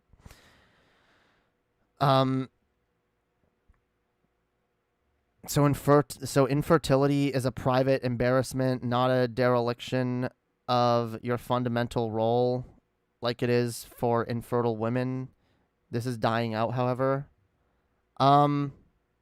There is kind of an attitude where it's like, oh my God, you're infertile, like to guys like, oh my God, like you're infertile, you can't impregnate a woman, oh my God, what an impotent little loser. But like, no, there's kind of that attitude towards women too. It's like, oh my God, she's barren, she's not able to, like, it is dying out on both sides. It's dying out in popular culture because more people are okay with just being themselves. But there has been for a long time this attitude, like if a woman couldn't give birth, she was like broken, that she's undesirable, and like, ugh, what man would want her? She can't even bear him children. And yeah, that's really fucked up because people are more than their ability to procreate, and that's honestly what like the overall like idea here is. Like, we're not just baby machines. Conservatives view people as baby machines, all right? Men exist to be sperm factories, and women exist to be the oven for the baby, all right? That's what men and women are. That's what they do. That's what they're there for. And anything else is abhorrent. Really ridiculous. Be girly, and you guys aren't trying to like step all over our toes all the time. Look at his fake exasperation, yo. Let's hear it. Let's hear what he twisted into. Well, let's final update to the list. Biological women are weak, materialistic, stuck-up, bougie, fat, stretch mark riddled, lazy, unfeminine. Oh my fucking God. Again, she never said that. She was commenting specifically on a guy who comments on like, oh, like, you know, which, look, I don't like that attitude where it's like, oh, like she just relies on just being a woman and like doesn't put in the effort to make me attracted to her, which, look, I can kind of understand that attitude because I mean, on both sides, you want people who are, you want people who you're with or people who are trying to like put themselves out there to you want them to be attractive, and you want to know that they're making an effort. You know, you want them to clean up and shit, you know, you don't want them to just be you know, you don't want them to just roll out of bed and, you know, not bother showering or using deodorant or brushing their hair or teeth or whatever, you know, and just be like, oh, well, hey, I'm just pretty though, I'm hot naturally, and like you want to know the person's taking care of themselves. So I can understand it from that perspective. But if it's a guy just being like, oh, like, why don't you do makeup and this and that and like make yourself look super pretty for me all the time, like I think that can be a bit of a problematic attitude. But again, she's not really putting forth that attitude. She's responding to it, and she's, again, in a very tongue-in-cheek way saying, oh, well, here's again, hey, you guys that are into that, you know, you guys that like women who, put in the extra effort to make themselves look really, really hot. Hey, we do that a lot. So she's not saying she's not saying cis women are fucking ugly. I fucking swear to God. But other than that, great. Also, I take the 2 hours to get ready, and that's for me, not for you. True. I take a long time to get ready too. I don't give a fuck. It's not about, oh, I want to be hot for other people, or it's how I feel. It's about how I feel. And looking attractive makes me feel good about myself, and I will do my makeup even if I'm not going anywhere, even if I'm not streaming that day. It just makes me feel better, and when I look in the mirror, I feel better looking at myself and being like, you look good, rather than like, you look gross. Like, that's for me. True. And this is, but I don't know, some people do it for other people because they want other people's attention. That's fine too. There's nothing wrong with that, yo. Great. And Dawn, I got to tell you, the people you're dating who compliment you on taking so long to get ready, those are called gay men. Oh my God. And a hint that they're gay is that they're dating a biological male. So that's really kind of a dead. See, any man, this is how they'll just do the no true Scotsman. Anytime there's a man who's into trans, they'll say straight men are not attracted to trans women, and then you point to a straight man and say, well, he's attracted to trans women. Well, he's gay, obviously, or he's bi, you know? You're like, oh, well, well, what about that guy, though? He says he's straight. Oh, he's not. He's not. He says he is. He just doesn't want to admit that he's gay. Okay. Like, how do you respond to, like, a no true Scotsman? It's just like, okay. I guess we have different definitions of what it means to be a straight man.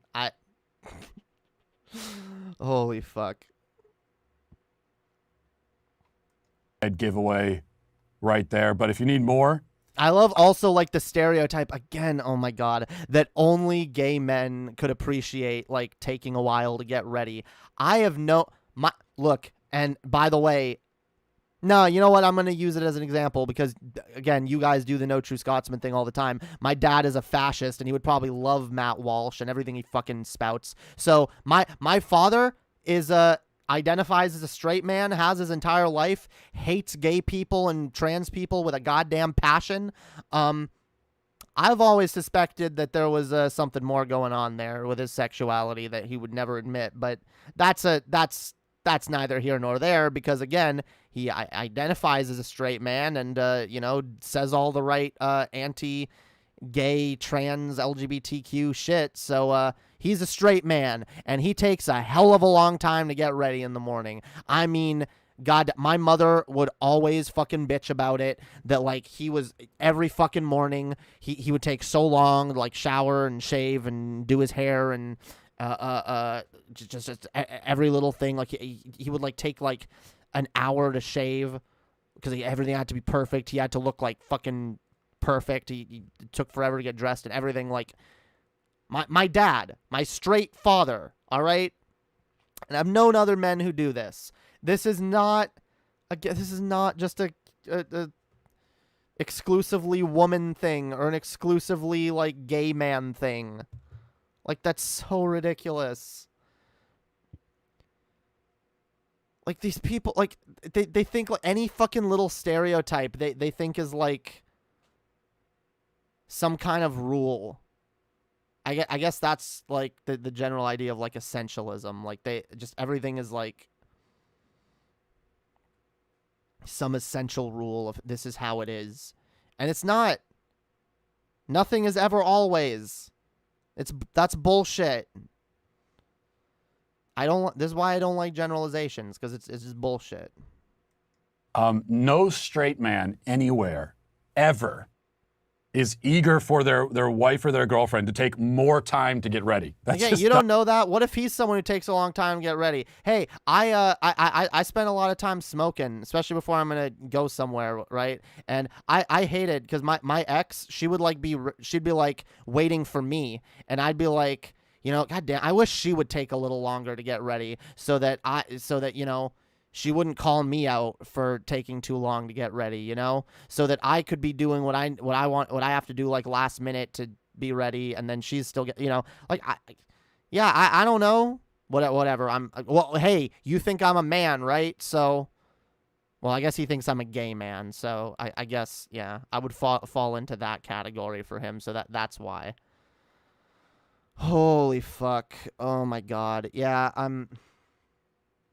This video is just embarrassing. Anyway, let's move on. Show Matt Walsh some hentai. Yeah. Holy fuck.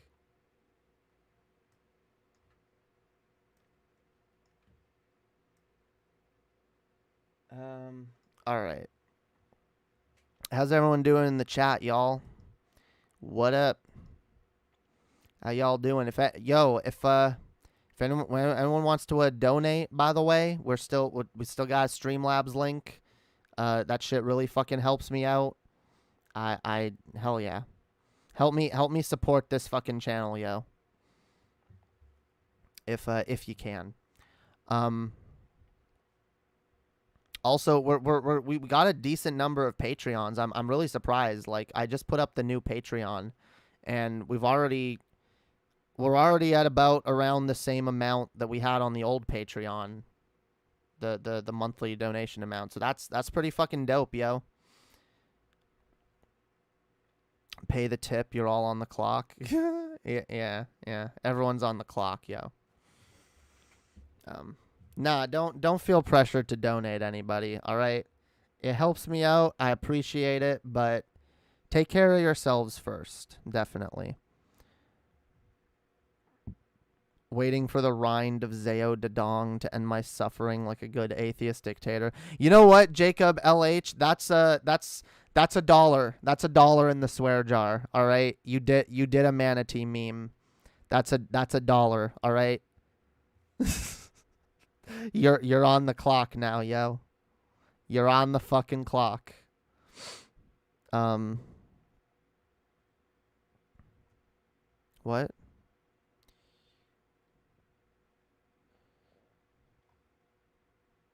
Show them anime with a crossdresser, MTF, FTM anime characters. Dude, they already see, they watch it, yo. They watch that shit. They jerk off to it. And they feel so ashamed because they've been taught to feel ashamed of that type of shit that they have to go out and fucking virtue signal. Literally. And be like, "Oh, well, I'm so against trans people and femboys, and I totally don't jerk off to femboys in my spare time. No, I never would do such a thing. That's disgusting, degenerate, wrong. In fact, it's so wrong that I want to ban all the transgenders." And they know it'll never happen, but they can, you know, everyone will look at them and be like, "Oh, well, yeah, he must really be anti-trans." Well, he's sitting there jerking off to it.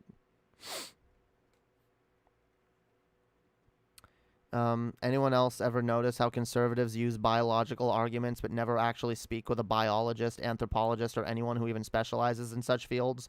Well, they actually do. They do, but only when it's like someone like JF, who is literally just a biologist, so that they like. There are people who get like biology degrees so that they can speak from a place of authority and defend their own racist notions that a lot of them already believed before they got a biology degree, but then they have, but now, like, it sounds credible when you go, "Motherfucker, all right, you actually cannot say this to me because I have studied biology, and I know all about the human brain, and I know that there are biological differences between white and black people, and I know that white people are definitively biologically superior. All right, like that's what they do. All right, there are a couple alt-right biologists who a lot of them are disgraced or have been unpublished or whatever. But they still go around using the "I'm a biologist" card because they know it sounds impressive, especially to stupid people. Yeah, eugenicists. That too. The what, motherfucker? I'm not saying that we should do eugenics. All I'm saying is that if we want to have the best possible next generation, it would probably be best to engage in some selective breeding. All right? I think it's very important to make sure that the white race thrives, that we promote white people, mixing with other white people. And we need to discourage this race mixing. Again, not because there is anything wrong with race mixing, but because we do not want white people to be outnumbered. All right? If white people are outnumbered, very bad things will happen. Feminists will rule the world. Muslim people will be more accepted, and everybody will be turning your children into trans. All right, this is very bad. We need to stop this. Oh my god. Literally. All right. JF is no longer accredited at his university for spewing BS. He also betrayed the Maximus. Holy fuck. You and your college words, yo.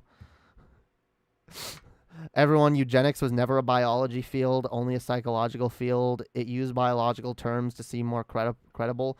Yeah, is not a biologist and a traitor? Damn. Well, no, like I said, but he'll go around forever and call himself a biologist. Look, I have actual biology. I was a biologist. I had a degree. Let's not talk about where it went. Oh, my God. All these dirty tricks, yo. All these dirty tricks used to bolster alt-right ideas. Holy fuck.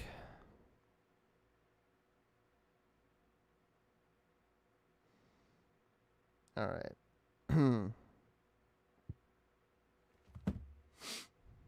Motherfucker. All right. Let's look at this video that Betty White sent us a few days ago. Let's watch it. All right. This video is titled U.S. Supreme Court Supports Texas Anti-Abortion Law. And I've been kind of putting this video off because I get really tired of talking about the abortion issue. I really fucking do. This is such a fucking, like, annoying fight to still be having in 2021. But unfortunately, these people exist, and they're going to be anti-abortion, so we have to respond to them. So let's take a look, guys. No! What did I do? Oh, there we go. Wow, okay. Let's watch. This is great news for many of us, but some of these left-wing screechaholics, not so. I love how he's got, like, not the same, but, like, a very similar background to Rob Smith. Yeah, do all these, like, black conservative pick-me types are they all just like going for the same aesthetic? Like, is there like is there a way to do the black conservative grifter thing that I've not been briefed on?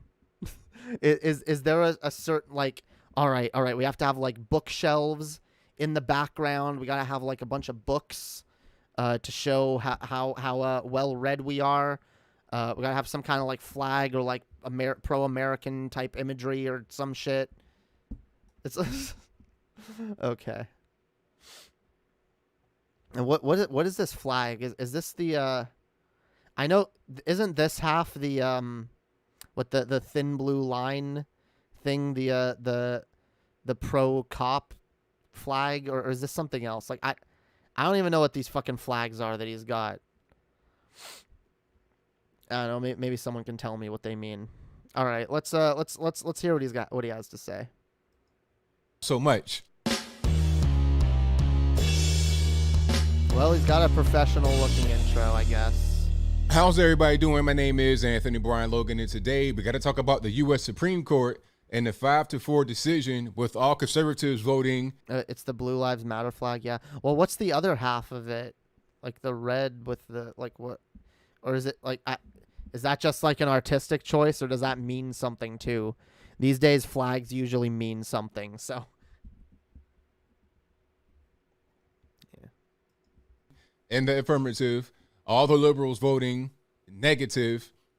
They support the Texas ban on abortions beyond 6 weeks. Basically, it's a heartbeat bill. So right around 6 weeks is when the heartbeat can be detected in a baby in the womb. There will be no more abortions after that point. And they have a unique way of being able to enforce this.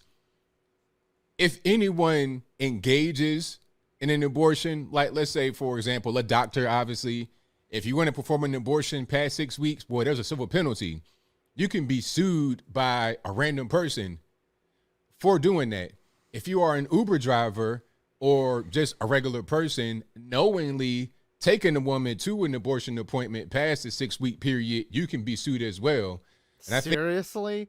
Wait, what Uber driver knows where they're taking someone and for what reasons? Like, what? Like, is an Uber driver supposed to be like, oh, you look more than 6 weeks pregnant, and you're asking me to take you to Planned Parenthood. Are you having an abortion past 6 weeks? You know what? I'm gonna call I'm gonna sue you. Holy fuck! This is or no, the abortion. Yeah, the Uber driver can be sued. Like, what? This is like nightmarish. This is dystopian sounding, dude. Holy fuck. You're happy about this? Make no mistake.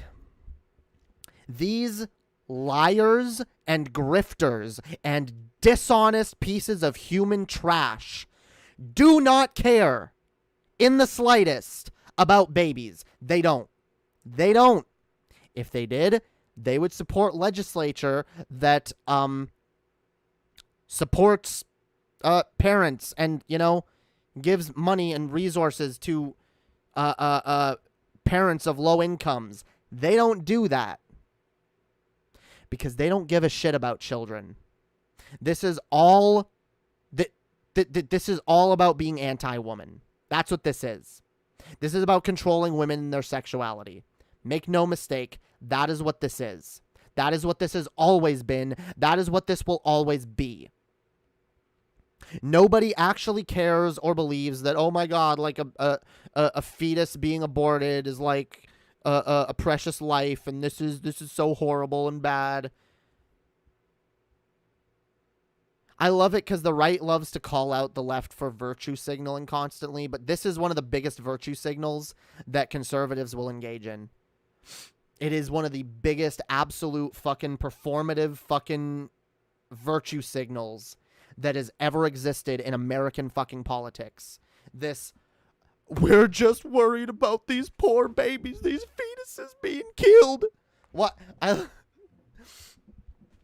Yeah, all these misogynistic, anti-progressive men that are just so obsessed with the well-being of fetuses, but again, don't give a damn about children being raised in poverty. And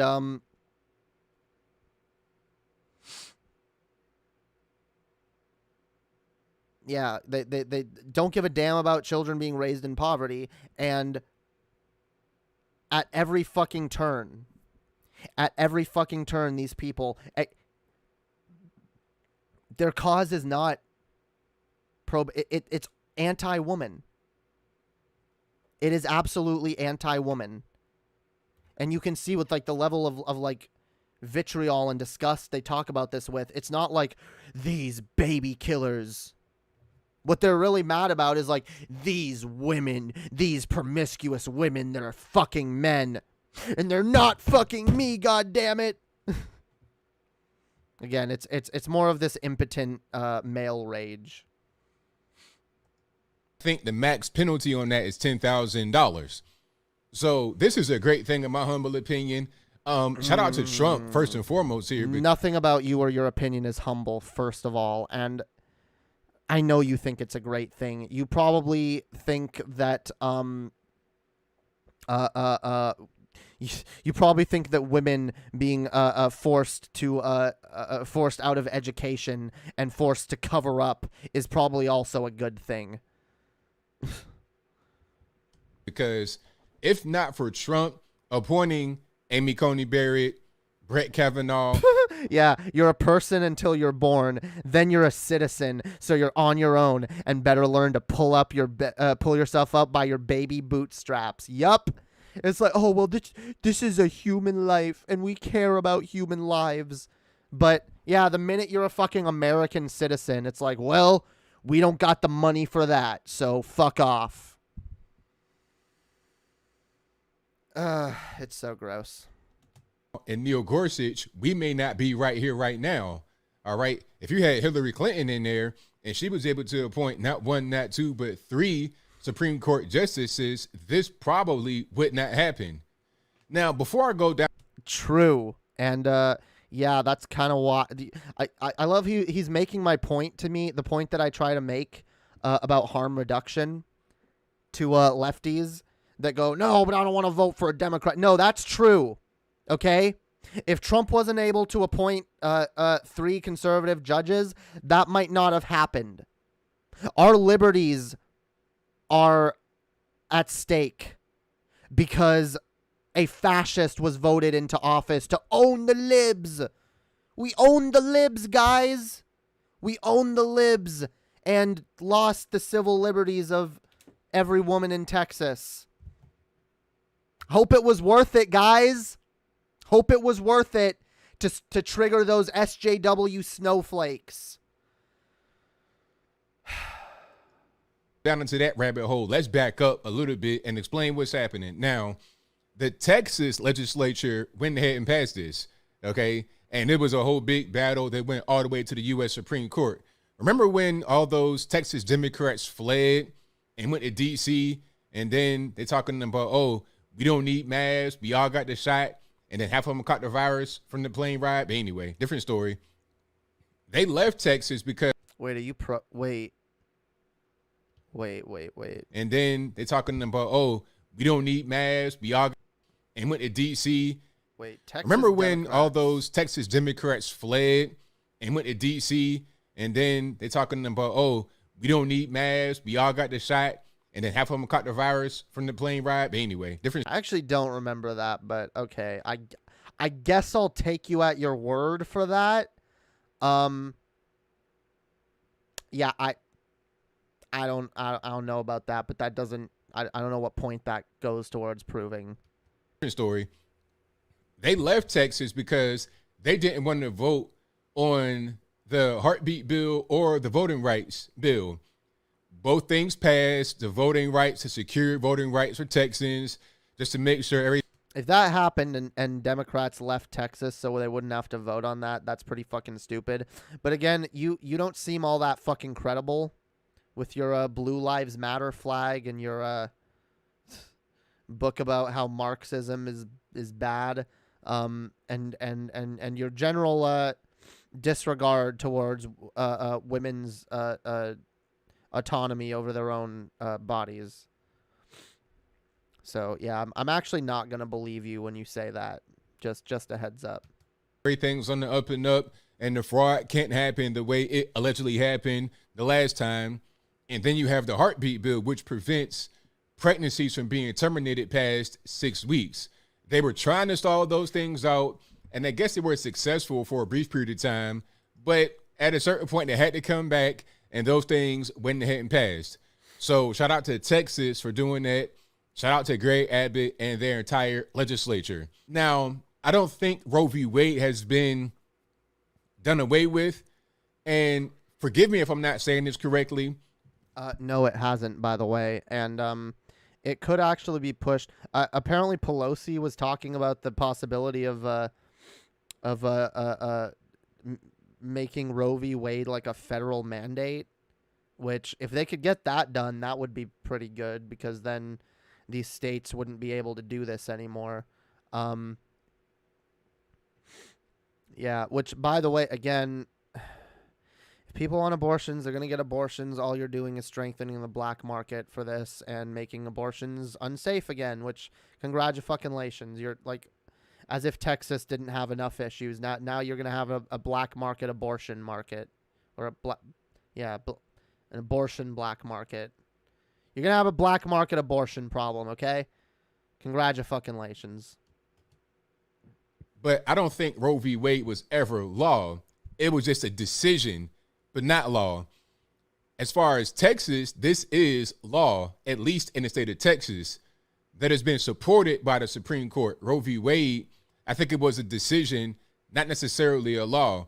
But when you're talking about abortion and things of that nature, they just defer back to Roe v. Wade, because that's the closest thing you have to any kind of law that would talk about abortion, although it's not a law itself, if that makes any sense. I don't want. Okay, he's trying to explain the fact, and he's doing it very poorly, that what Roe v. Wade was, it wasn't a law, it was a precedent that was set. It was a decision that was made in a case, the famous case, Roe versus Wade, in which a pro-abortion judgment was made. And so whenever someone tries to bring an abortion case to court, normally Roe versus Wade is referenced or brought up as a precedent, and it said, well, look, this is how this case was ruled, and this case has similar similar circumstances. Therefore, by the precedent that was set, it makes sense to give a similar judgment. And that's basically been the case overall. Like, anytime this comes up, like Roe versus Wade gets brought up, and it either gets dismissed or whatever. And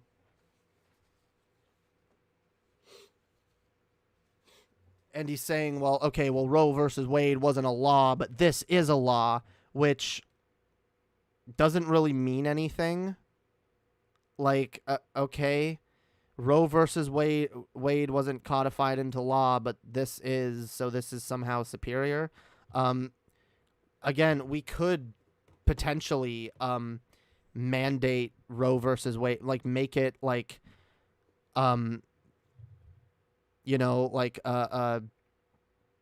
federally, like, I guess put a federal ban on abortion bans or whatever. Like, again, someone makes a point like that it might not happen with the filibuster. That's true, but it probably is what should happen, and it should be the goal. And I would argue the left's goal should be getting rid of the politicians that would vote against it, and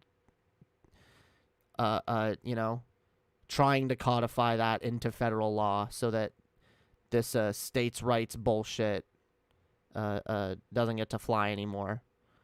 Because, again, make no mistakes, the states' rights bullshit, all it is a euphemism for pro-bigotry laws, okay?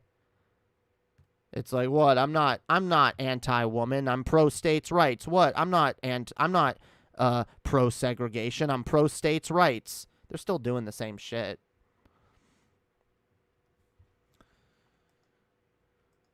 I won't be too confusing right now, so I digress. The whole point is that this has become law in Texas and been supported by the U.S. Supreme Court. Now, as I said from the very beginning, a lot of the left-wing screechers don't like this too much. There's protests. Left-wing screechers. You mean people who are concerned with liberty and freedom? Yeah, no, we don't like it too much. It's kind of fucked up. Dude, I saw, where was this tweet? There was a thing I commented on. Where was it? Oh, where's my replies? Oh, yeah. See, I saw someone trying to use this, and spare me the many women don't know they're pregnant for 6 weeks. Whores. Only whores wouldn't know for 6 weeks. Which, really ridiculous. Really fucking ridiculous. TJ made the argument that, like, so you want to force whores to raise kids they don't want? Very incongruent values, which, yeah, you can take that tact with it. The one I took was if you just look at what he said, you can pick it apart and be like, wait, that's bullshit. It actually tends to be women who are less experienced and less knowledgeable when it comes to their own bodies who don't realize they're pregnant because they don't know the signs. But this tweet and this attitude is a perfect fucking example for why men have no business legislating women's bodies. Because you don't know. Like, it's so easy for a guy to be like, oh yeah, she must be a total fucking whore if she doesn't know she's, which, like, what? How does that even make sense? Like, she gets fucked so much that she can't tell whether or not she got pregnant, like, or which time she got like, she's such a, you'd think that if she has a lot of sex that she may have, she's probably gotten pregnant before and probably knows what it feels like and is probably like, yeah, I'm gonna, well, I guess get an abortion. But women that, like, have never had sex or have only done it once or twice or, you know, are less experienced, have less understanding about all of, especially women who haven't been educated well on reproduction and sexual education. Yeah, they're less likely to notice the signs and realize, oh, I'm pregnant. Like, this 6 weeks thing is total fucking bullshit. And, like, in general, this a bunch of dudes, a bunch of angry dudes mad that women are having sex, and so they want to stop women from having sex. Again, make no mistake, that's exactly what this is. It's happening all over the place, talking about my body, my choice. You can't do this, all this, that, and the third. But you know what's funny? Is that some of these same screechers also are saying you should have a vaccine mandate. You should be. I'm so sick of, like, this. Okay. Is anyone else just so sick of, like, right-wing dishonesty? Like, does anyone else, like, when you hear it, you just, like, why? Not again, not again, not again. Why? Like, I swear to fucking Christ. Oh, you want to say my body, my choice, right? But, what about people being for vaccine mandates, huh? Gotcha!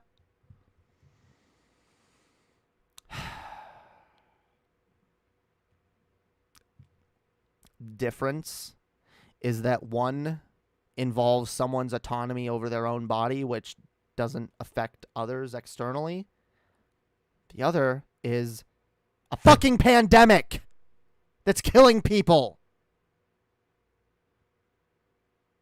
Like, people with experiences and lives and hopes and dreams. Not a fucking zygote that doesn't know anything yet. Holy fuck. I literally, these people need to start taking the stance. If they're going to really be this fucking serious about a fucking zygote, they need to adopt the every sperm is sacred stance. They do. All right. I'm not going to take these people seriously unless they start legitimately coming to me and saying, yes, every sperm is sacred. Yup. If you jack off into a fucking sock, you are committing murder. Because otherwise you're super fucking inconsistent, and this is ridiculous. This is fucking ridiculous. Oh my fucking God. By the way, when women have their periods, viable eggs are being expelled from their bodies. So, yeah, that's also murder. All right, women are murderers every time they have their period, and men are every time you have a wet dream, every time you you lose control and you end up jerking your little pee-pee to some porno, and you feel real bad about it, and you feel real guilty to God. Doesn't matter, yo. Doesn't fucking matter. You just committed fucking mass murder. You know how many fucking lives those sperm could have become?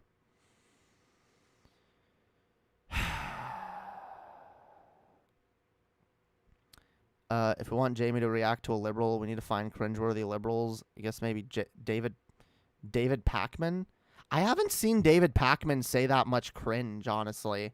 If y'all can find me a cringe clip of David Pakman, I guess I'll look at it. But anyway, let's watch a little more of this. I'm getting really sick of this shit. Be required to get the shot. Okay, so in that case, in that circumstance, it's not my body, my choice, right? But in the case of a baby, which is not really your body. It's not a baby. It's not a baby. It's not a fucking baby. It's becoming a baby. I just get so sick of this abortion shit. Like these anti-abortion people are so ridiculous and so mind-numbingly stupid. Like, I feel like I'm losing brain cells listening to them. Oh, God. Okay. Why does everything have to be cringeworthy? Why can't we ever have a sensible dialogue between two sensible positions? Well, I'm all for that. If y'all want to send me videos of people who are reasonable but have objectionable arguments, I'm fine with looking at that too. I just know a lot of people tend to like the really cringy conservative shit. So feel free to send me whatever y'all want me to look at. Like I said, I want to give the people what they want. So if the people want me to look at, more, I will say though, if you guys start sending me liberals and I don't feel like they make good content, I probably won't focus on them as much, but I'm fully willing to give it a try. Pro-life math, baby equals sperm plus egg, not the other or alone, therefore gay bad, I guess. Yeah. I love this idea too, as if like you couldn't just fucking put another sperm in the egg. There's so many sperms and eggs. What? Okay, you started one. One started and it's on its way to becoming a baby. But you know what? Oh, we stopped it. We cut it off. We nipped it at the bud. We nipped it in the bud, right? But that's okay, cuz you know what? There's also millions of eggs and millions of sperm ready, just ready, waiting to become a baby. If one person didn't want a baby, another person will have one, okay? Chill. We have enough people. We have enough people. There's not a shortage of people, and there's not a shortage of people that can make people. There's just not. It's inside your body, but it's not your body. When it comes to a baby, all of a sudden it's my body, my choice. I mean, if we're going to say something kind of broad like my body, my choice, then it can't just be circumstantial. It's got to be that way all the time, right? No, it doesn't. Nuance exists. You dishonest dumb fuck. I hate this so fucking much. I hate this hypocrisy meme from the right. Oh, what? You say this is a thing. You say people should be able to make their own choices about their health, right? Oh, well then what about in this case where it involves actually spreading a deadly pandemic that harms other people, right? You don't want to be inconsistent, dude. Like you can see it. You can almost see the fucking smug dishonesty dripping from these dipshits as they make the most disingenuous fucking arguments. Everything they're saying is a lie. Everything they're saying is a dishonest twisting of what people actually believe, but they say it anyway and they get away with it and they convince people.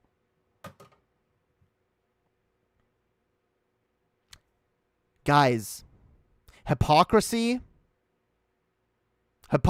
can be something worth calling out from time to time, but it is not the be-all, end-all. Hypocrisy is a part of humanity. We are all fucking hypocrites. All of us. All of us. Nobody is free of hypocrisy. Not a single goddamn human being. Just calling out hypocrisy, it's one of the weakest fucking arguments you can make. It is so fucking weak. But for conservatives, it's a way to kill two birds with one stone, because they can say, huh, guys, here's a position that leftists hold that I don't like, and here's another one, and if you use some really broad, unnuanced ways of looking at this, you can kind of view this as kind of hypocritical. Therefore, throw away both ideas. They're both garbage. When it's a shortcut to like dismissing two arguments without actually engaging with either of them. That's what they do when they do the hypocrisy meme. It's like, oh, well, you say this and you also say this, but they're kind of inconsistent, so I'm not going to argue with either, and you're just wrong.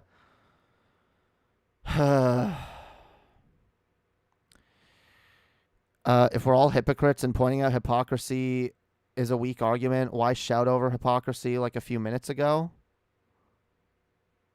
Because sometimes hypocrisy is so staggering and so, like, obvious.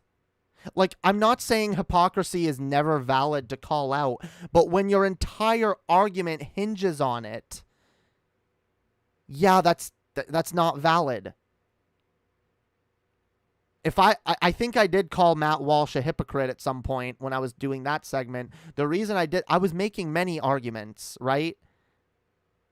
I was making many arguments, and I said, by the way, you want to call the left hypocrites, but you people are just as hypocritical. I think, especially when you're going to call out, especially when calling out conservatives, it can be advantageous to call out hypocrisy, especially when they're the ones calling out hypocrisy. You can go, by the way, you guys are just as hypocritical. And it's not to just be like, oh, you're a hypocrite, therefore you're wrong.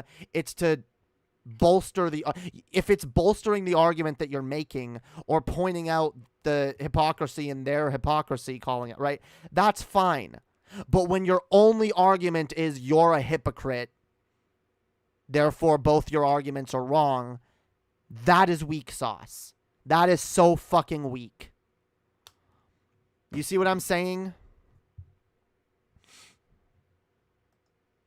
Now, as far as if I were to say my body, my choice, I'm talking about things that specifically impact me and me only, like getting the shot. No, but that doesn't impact you and you only.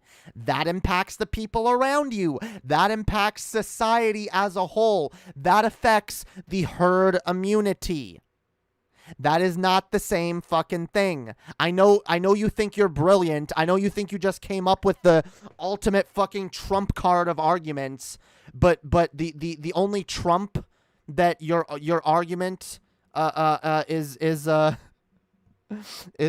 analogous to is the weak ineffectual beta cuck known as Donald Trump, okay? Holy fuck. Taking a specific drug, like doing whatever. My body, my choice. When talking about a baby, it's not your body. Okay, you have a baby inside you. People want to use all kind of weird language, talking about, oh, it's a fetus, a clump of cells, all this, that, and the third. All right, well, yeah, it's a zygote. It's not. It doesn't think yet. It doesn't have experiences yet. Doesn't remember anything. It's not a human being yet, and it could become one. But it's not. It's not its own. Yeah, that's another thing. Yeah, it's dependent on the woman's body. It's not its own. It's not its own autonomous being yet. Anyway, all right. I think I'm done with this video. I really get sick of it. You know what? Fine. One more point, and then we're done. Why you having the gender reveal party for a clump of cells? Oh my God. For a fetus? What is it really? At what point First of all, gender reveal parties are extremely fucking cringe, and people who do them should be ridiculed and laughed at. They are so fucking cringe. And yeah, why are you having a gender reveal party for a clump of cells? By the way, it's normally right-wingers that do the gender reveal parties, okay? The baby inside the womb, a baby. You tell me, is it 21 weeks, 22 weeks? And how is it different from 18 weeks to 18 weeks and 6 days or 19? Like, at what point is a baby a baby? At what point? When it's born. When it's born. Or maybe a few weeks before it's born, but yeah. Once it's able to sustain itself outside of the mother's body. Once it's able to be removed from the mother's body and be its own living being, you know, with its own autonomy. Yeah, that's when it's a person. That's when it's a baby. When it's born. There's a reason why I don't say, hey guys, I'm 26 and 9 months, you know?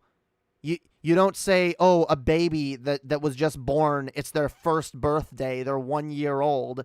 No, that is when they are born. We start counting people's birth, their age when they're born, okay? We don't say...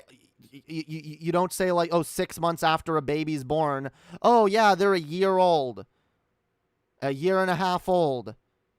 No, it's not a baby. Its life hasn't started until it was born. Any number of things can happen when a fetus is still inside the mother that can cause it to not give birth. Okay, miscarriages happen. At any point in the pregnancy, a miscarriage can happen. Do we say a mother that miscarried? Do we have a funeral for a miscarriage? I mean, maybe some people do, but like generally in society, no. We say like, oh yeah, no, that you know, they weren't born, you know, that the pregnancy was not viable. We don't say, oh yeah, the baby died, and I mean, some people do. They use like common language, like, oh yeah, you know, her baby died. That's sad, and you know, it is sad. You know, someone expected to give birth to a baby and they died, and that's not a good thing. But it's not a baby. It's not a human. It's not like we don't have funerals for them because we realize like.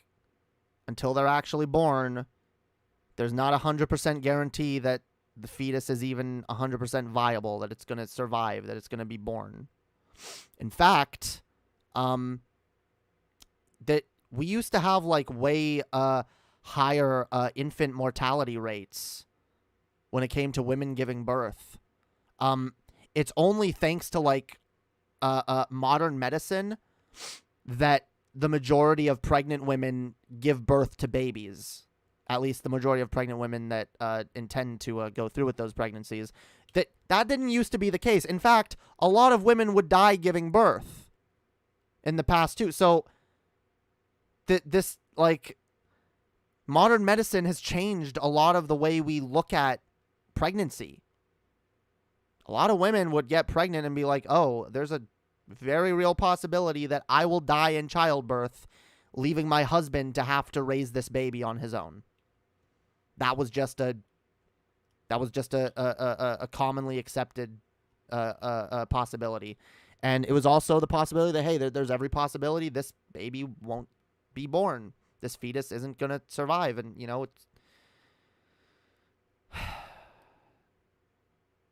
I think that's the problem, though. Viewing, like, a pregnancy as a sure thing, as, like, this is a baby, it's going to be a baby no matter what. Like, no, not necessarily.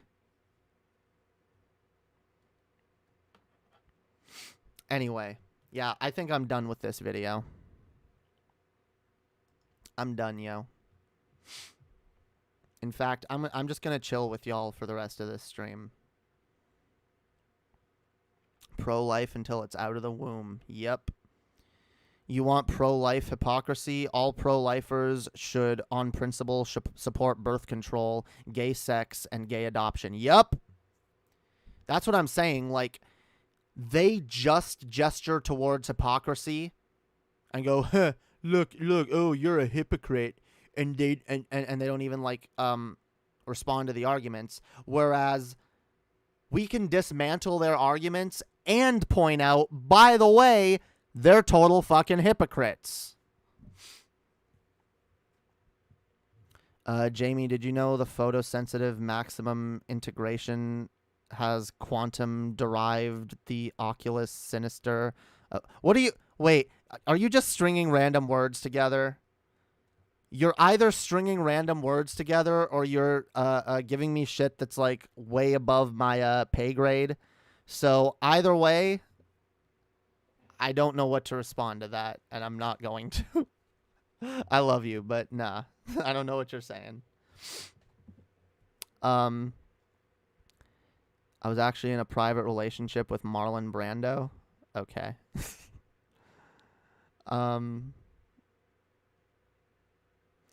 Okay, Mr. Pro-Life Man, if you don't want abortions, then you, sir, are to take care of all babies abandoned after birth from unparented parents. Yep.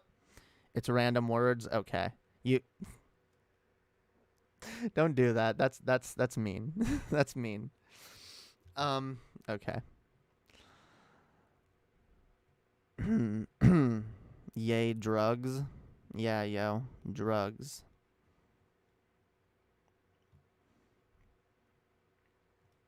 God damn it, you people tagging each other.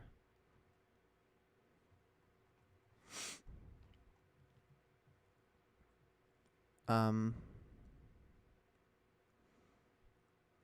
yeah, look, if we had a system, if we had like a really good foster care system where every unwanted child could be put into a well-regulated, well-funded, well-staffed facility where they're taken care of and, you know, raised decently, taught shit, you know, like, I would be way more amenable to these, like, arguments about, like, you know, abortion is bad. Because, look, I don't like abortion. It's not my favorite thing. I don't enjoy the idea of fetuses being aborted. It doesn't sound pleasant to me. And a lot of women that have gone through it have not enjoyed the experience. But it's still preferable to the alternative. And until you can give me better alternatives, I'm not gonna let up on the abortion thing. I'm just not.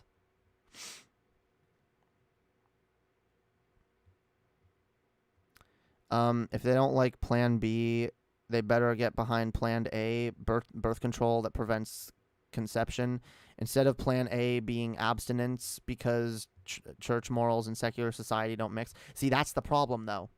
No, they're against both.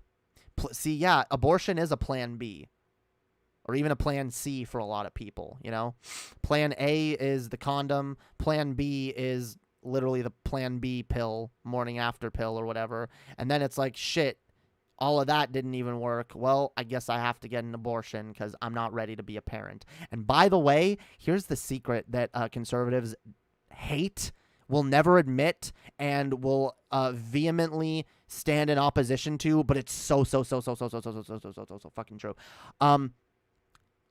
Being able to honestly evaluate yourself and say, you know what? I'm not ready to be a parent.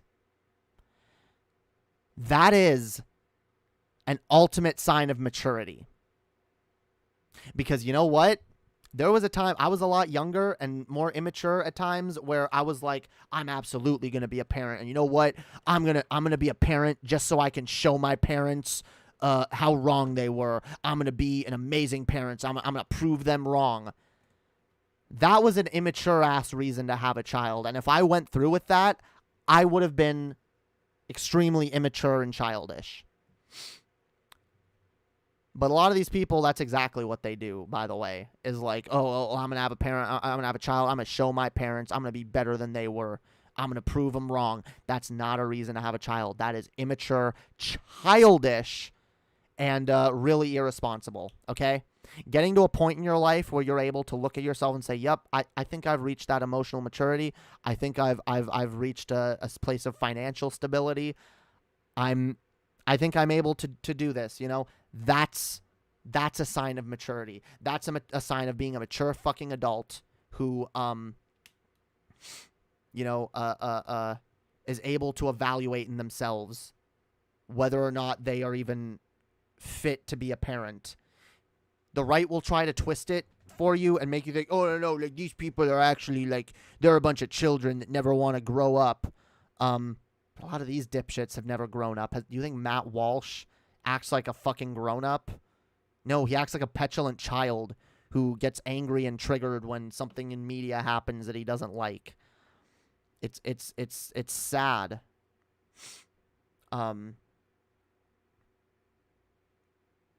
Yeah, most people are not mature enough when they have children. And at the end of the day, too, like a lot of these conservatives and shit, or people that just, you know, they made a mistake, they fucked up, and rather than admitting that, yeah, you know what, I probably shouldn't have had children so young, you know, I maybe should have waited, they cannot even think of entertaining the idea that they fucked up or that they did something wrong. They can't say it, right? I was right, guys, I was right. Yeah, they do that, you know. They can never admit it. So they have to instead convince everybody else, yeah, I was right for having a kid young, and you should too, because your life is nothing until you have a kid. It's the ultimate form of cope. They don't want to admit that they fucked up, so they have to pressure everyone else into taking the same path so that they can feel better about themselves and feel less regret. Also, misery loves company. That's another thing. They had kids when they weren't prepared, so they want to see everyone else suffer through that too. It's really sick and gross and disgusting, and these conservatives should be fucking ashamed of themselves. But they never will be, because conservatives have no shame and no principles, no morals, and they don't believe in fucking anything except justifying their own actions. That's all. That's what they believe in.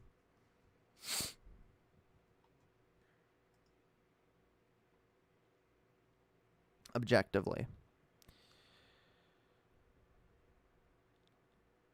One of my favorite Doug Stanhope jokes is the only good reason to have a child in the third world is to eat it. Look, there's a reason why a lot of people end up having children in the third world. There's not a lot of contraception over there. There's also very high like rape rates. Like there, I agree it's unwise to have children in the third world, but I also don't blame people. Like, I don't believe in victim blaming. I think that's kind of dumb. But I get the joke. Birth rates are very low. Hopefully it'll stay low. Look, birth rates are kind of low right now, but it's not even like that big of a deal. Conservatives are going to act like it is, though. They're going to like lose their shit and be like, oh my God. If the birth rates went down by like 1%, they'd be fucking crying and bitching.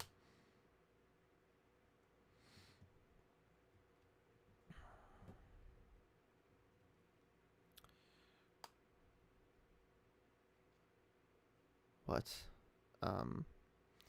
Please, the devil wants to save you from yourself. God just wants you to commit murder and genocide. Yeah, true. True. That is true.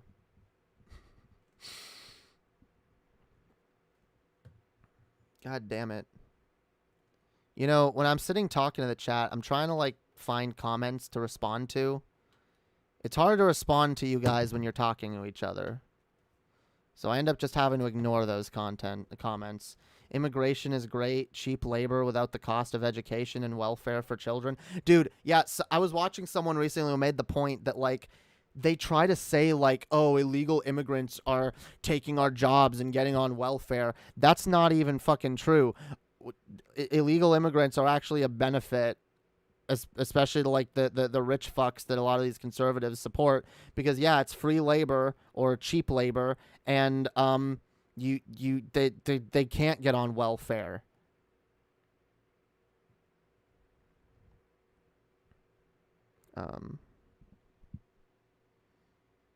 I don't know what you mean by clown sex, but okay. You guys are having some other conversation. How is the devil saving you from yourself? You just want forbidden fruit, forbidden junk fruit. Here you go. What? What? I don't know. I don't know what y'all are on about. I feel like the chat is like on a completely different level. They only have a lot of kids because cultural reasons, but also their children sometimes don't make it, so they have to have extra children. Well, yeah. Especially if one of their children ends up a degenerate like me, you know? My parents probably wish they had another son at this point, so that, you know, since I went so horribly wrong, that they would at least have one male to carry on the family name. Dude, Mr. Dapperton won't debate me. Me and Annie already challenged him. He won't come on our show. He doesn't debate people. He's not... Mr. Dapperton does not want to debate.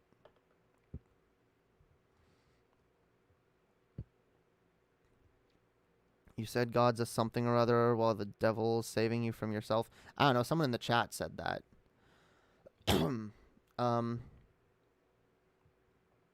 Jamie, you need to talk about clown sex or else the Daleks will come.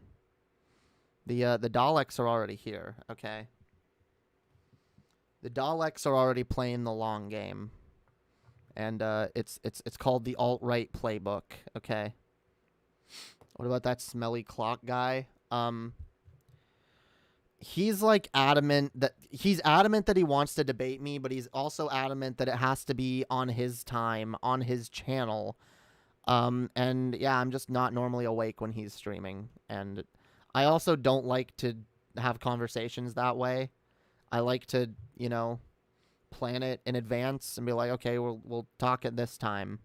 Because even if it is going to be during a time when I'm not normally awake, like if Lord of Patriarchy were to just be like, okay, can you be around at like 11 p.m. on this Friday?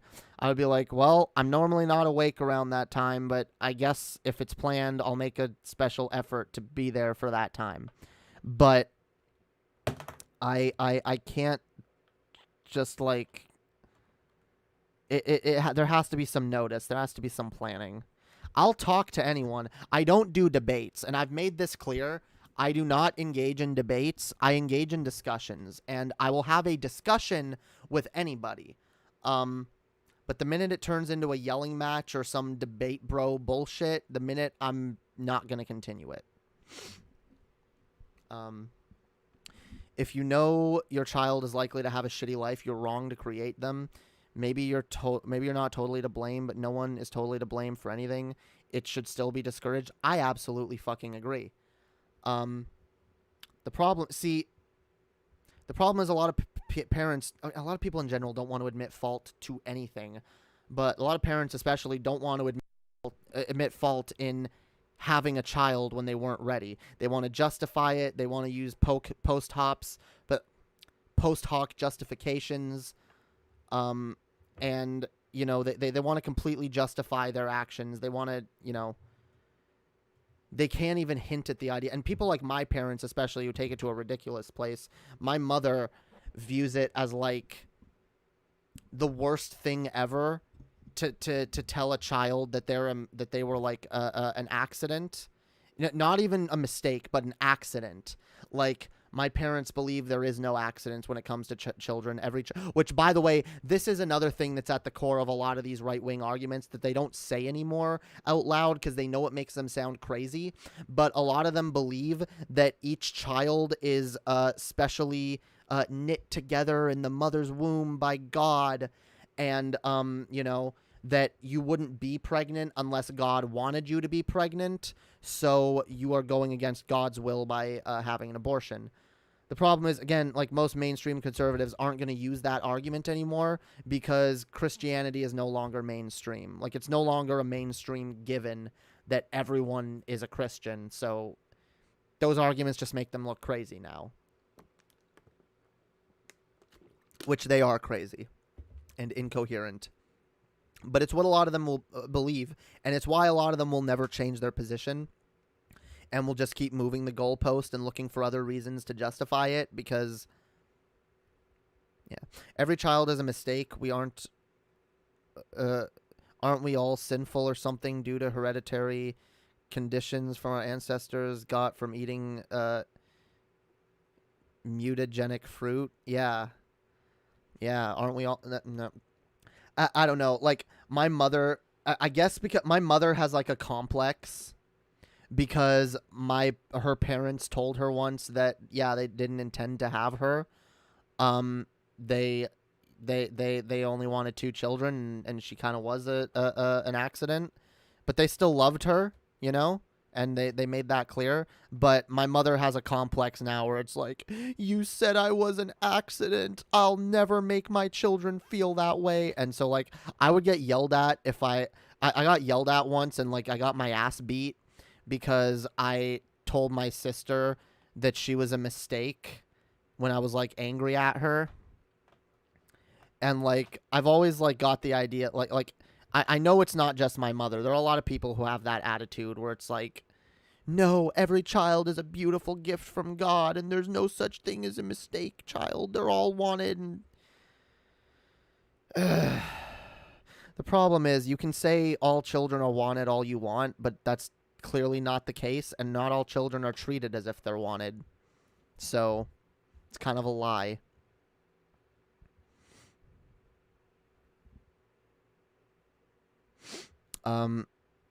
My grandmother will never admit this, but she wanted to kill me when I said I'm never going to have kids and abortion should be legal.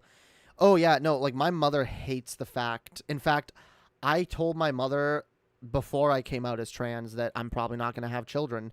In fact, like, that was one of the things. She got mad at me for dating a black woman, and she was like, but don't you want your children to look like you? And I was like, I don't even know that I want children. And she was like, don't say that. Don't say that. And she started, like, almost crying. She was like, don't say that. You're going to want to have children. You can't know that. One day you're going to want it. It's like, oh, my God. Stop projecting. Holy fuck. You have your desires, bitch. Stop assuming that everyone wants what you want. It's the same thing conservatives do with the fucking, like, again, when I was talking about the the bathroom creep self-report. Stop assuming that everyone wants your creepy shit. Okay? Not everyone wants to creep on women in the bathroom. Not everyone has a fucking child fetish. Okay?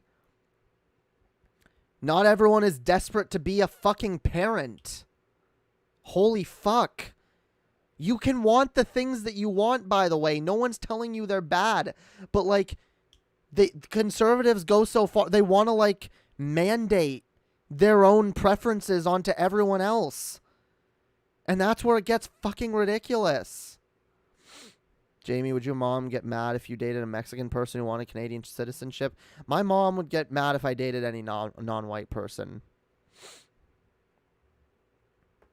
My mom, when I was a kid, told me that if I ever brought a black woman home, she would disown me.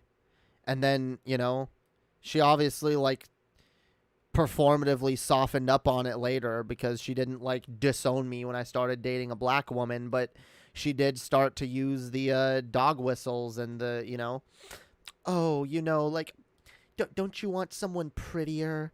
Don't you want your children to look like you? Really fucking gross.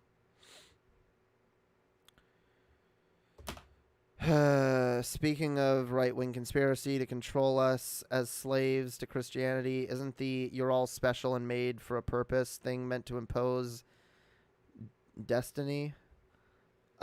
Yeah, kind of. Damn, your mom must have been the Grand Wizard of Manitoba then. That's fucked up. My mom's excuse is that she was raised around a lot of black people who bullied her. She claims to have been bullied by a lot of black people in school. So she's like, well, you know, I just don't like them. And she doesn't like race mixing because she thinks, like, both my parents, I remember growing up being taught that, like, race mixing, you just don't do it. You don't marry a black person because there's just a lot of problems if you do. Those were the euphemistic terms my parents used when I was young. They were like, it just causes a lot of problems. There's nothing really wrong with it. And I guess if people want to do it, they can, but they're in for a lot of problems and a lot of cultural differences and a lot of issues with their families and whatnot. And, like, they don't really give good reasons for not being for it. It's just something that we don't like, you know? Oh my God, for real? What a... excuse me, but that's the most stupidest reason to be a bigot. Yeah. Oh, I was bullied by some black people once, so black people are bad. Like... Holy, what a childish reason to, like, dude, it reminds me of how, like, Paul's ego talked about his experience being carjacked and kidnapped by a couple of young black dudes.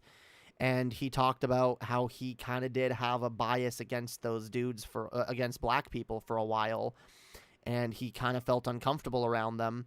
But he recognized that it was irrational, and he worked to not let that color his opinion of black people. I'd argue what Paul went through is a million times more traumatic than having been bullied by some black people in school. But Paul is able to be a hell of a lot more mature about this and recognize that he's being irrational, but yet there are some people that are literally like, oh no, like, this justifies my racism, and I'm not actually racist. This is completely justified. Like, it's fucking gross. I know of at least 2 racists in my family. Can't confirm if there are more. I've left where most of them are. Best choice I've ever made. Sometimes that really can be the best choice you ever make, is just to, like, distance yourself from toxic members of your family and just live your own life, because you don't need toxic people being a negative influence in your life. You just don't. And you're not obligated to be around people just because they're your family. You're not. Note how narrative trends have shifted away from searching for and finding destiny to fighting for freedom from it. Optimistic nihilism is now seen as the ultimate freedom. Well, it is. That's why I'm an optimistic nihilist. It is the ultimate freedom. I don't have to be fit into a certain box. I don't have to live a certain lifestyle. I don't have to follow a certain set of rules for how to live my life. I can just live my life, and it is freeing. It's extremely freeing. Jamie, I personally don't give a single care when my parents told me I was unexpected. I feel it's because I grew up a nihilist, so I had a more realistic look at life. Well, yeah, teaching people to, like, being raised in a more religious environment can, you know, be antithetical to that way of thinking, because it's like, oh, well, everything was a plan and destiny, and, you know, you were supposed to exist. God wanted you to exist. And then when you say you're a mistake, it makes it sound like God didn't want you to exist, and you're like a... Yeah, I don't know. It's really fucking dumb. I have a feeling the reason so many act like little crybabies when they find out they weren't planned is because of religion. Yeah. No, that is why. Religion makes people think there's a big plan, and being told, like, oh, you actually weren't part of a plan, makes people think, like, I'm not special. And the answer is none of us are fucking special, but that hurts people's sensibilities. They want to feel like they're better than people. Everyone has a desire to feel superior to others. And none of us really are. None of us. I mean, some of us may be a little superior in the way we behave, but we all have the potential to be anything. And that's another thing that conservatives really don't like. They really don't like the idea that, like, everyone has the potential to be at anything. They want, like, rigid rules. No, this is what people are supposed to be. This is what men are supposed to be. This is what women are supposed to be. They like rigid control, like, boxes. Like, they don't want people to be free. Holy fuck. Anyway, we've been streaming a while. It's kind of late, yo. Kind of late. Another reminder that if any of y'all out there want to toss a coin to your streamer, you can. We have a Streamlabs link in the description where you can send them monies. You can send them tips on in. Really helps me out. I currently don't really have a source of income. I'm working on getting back on disability. But it's taken a bit of time. So currently I'm kind of reliant on this channel and whatever I can make from it. So if anyone is able and or willing to help out, it's much appreciated, and it really helps out a lot. Also my Patreon, you can join for a minimum of only $2 a month to get access to all the patron shows. But you can also donate more than that if you want. Some people do, and I really appreciate them, yo. Like Elena Fox, who donated $20 a month, and Billy Goat, who donated $5 a month. Hell yeah. You know what? I'm gonna shout out anyone who does more than the minimum every show. That's what I'm gonna do. Disability, yeah, I guess I don't really talk about it too often, but I do talk a lot about the psychological issues that I deal with and a lot of the issues I have. But there's a number of reasons why I just don't function all that well. And I've never really been able to hold down a normal job. So yeah, that's what disability is for. I've been on it before. I was on it for a long time. The only reason I'm not on it currently is because I was in the States living with my ex, and I thought I was going to spend the rest of my life with her, so I didn't really worry about, like, renewing my you know, I had to get like a medical review to like stay on disability, and I was just like, well, I might not come back anyway, so I just let it go. Kind of stupid to make that decision for a relationship, but hey, we all do crazy things when we're in love, all right? Hopefully that will be remedied here soon, but for the time being, yeah, I don't really have a source of income, and anything y'all can contribute really helps out.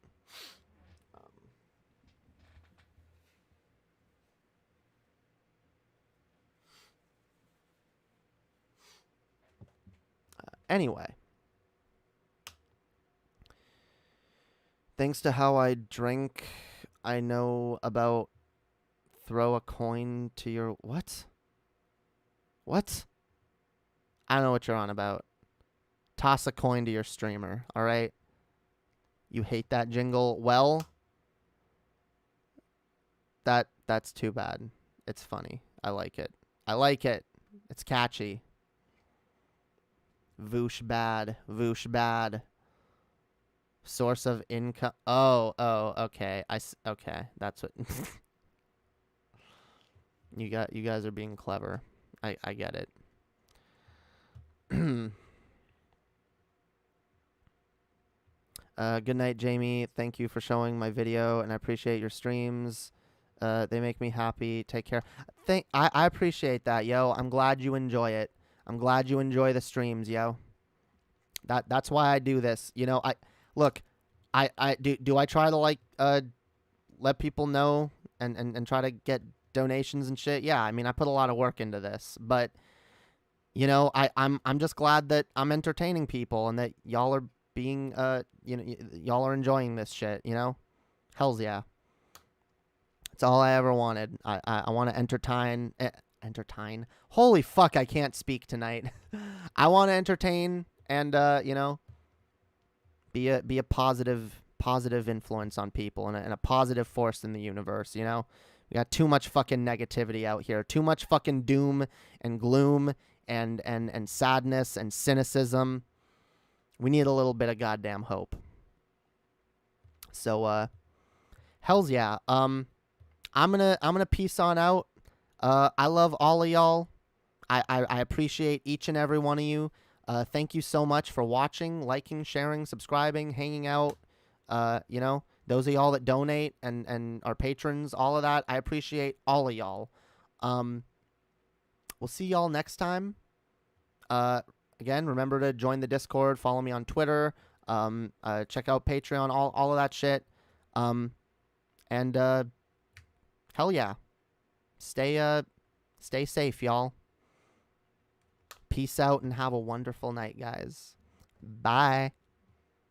Peace.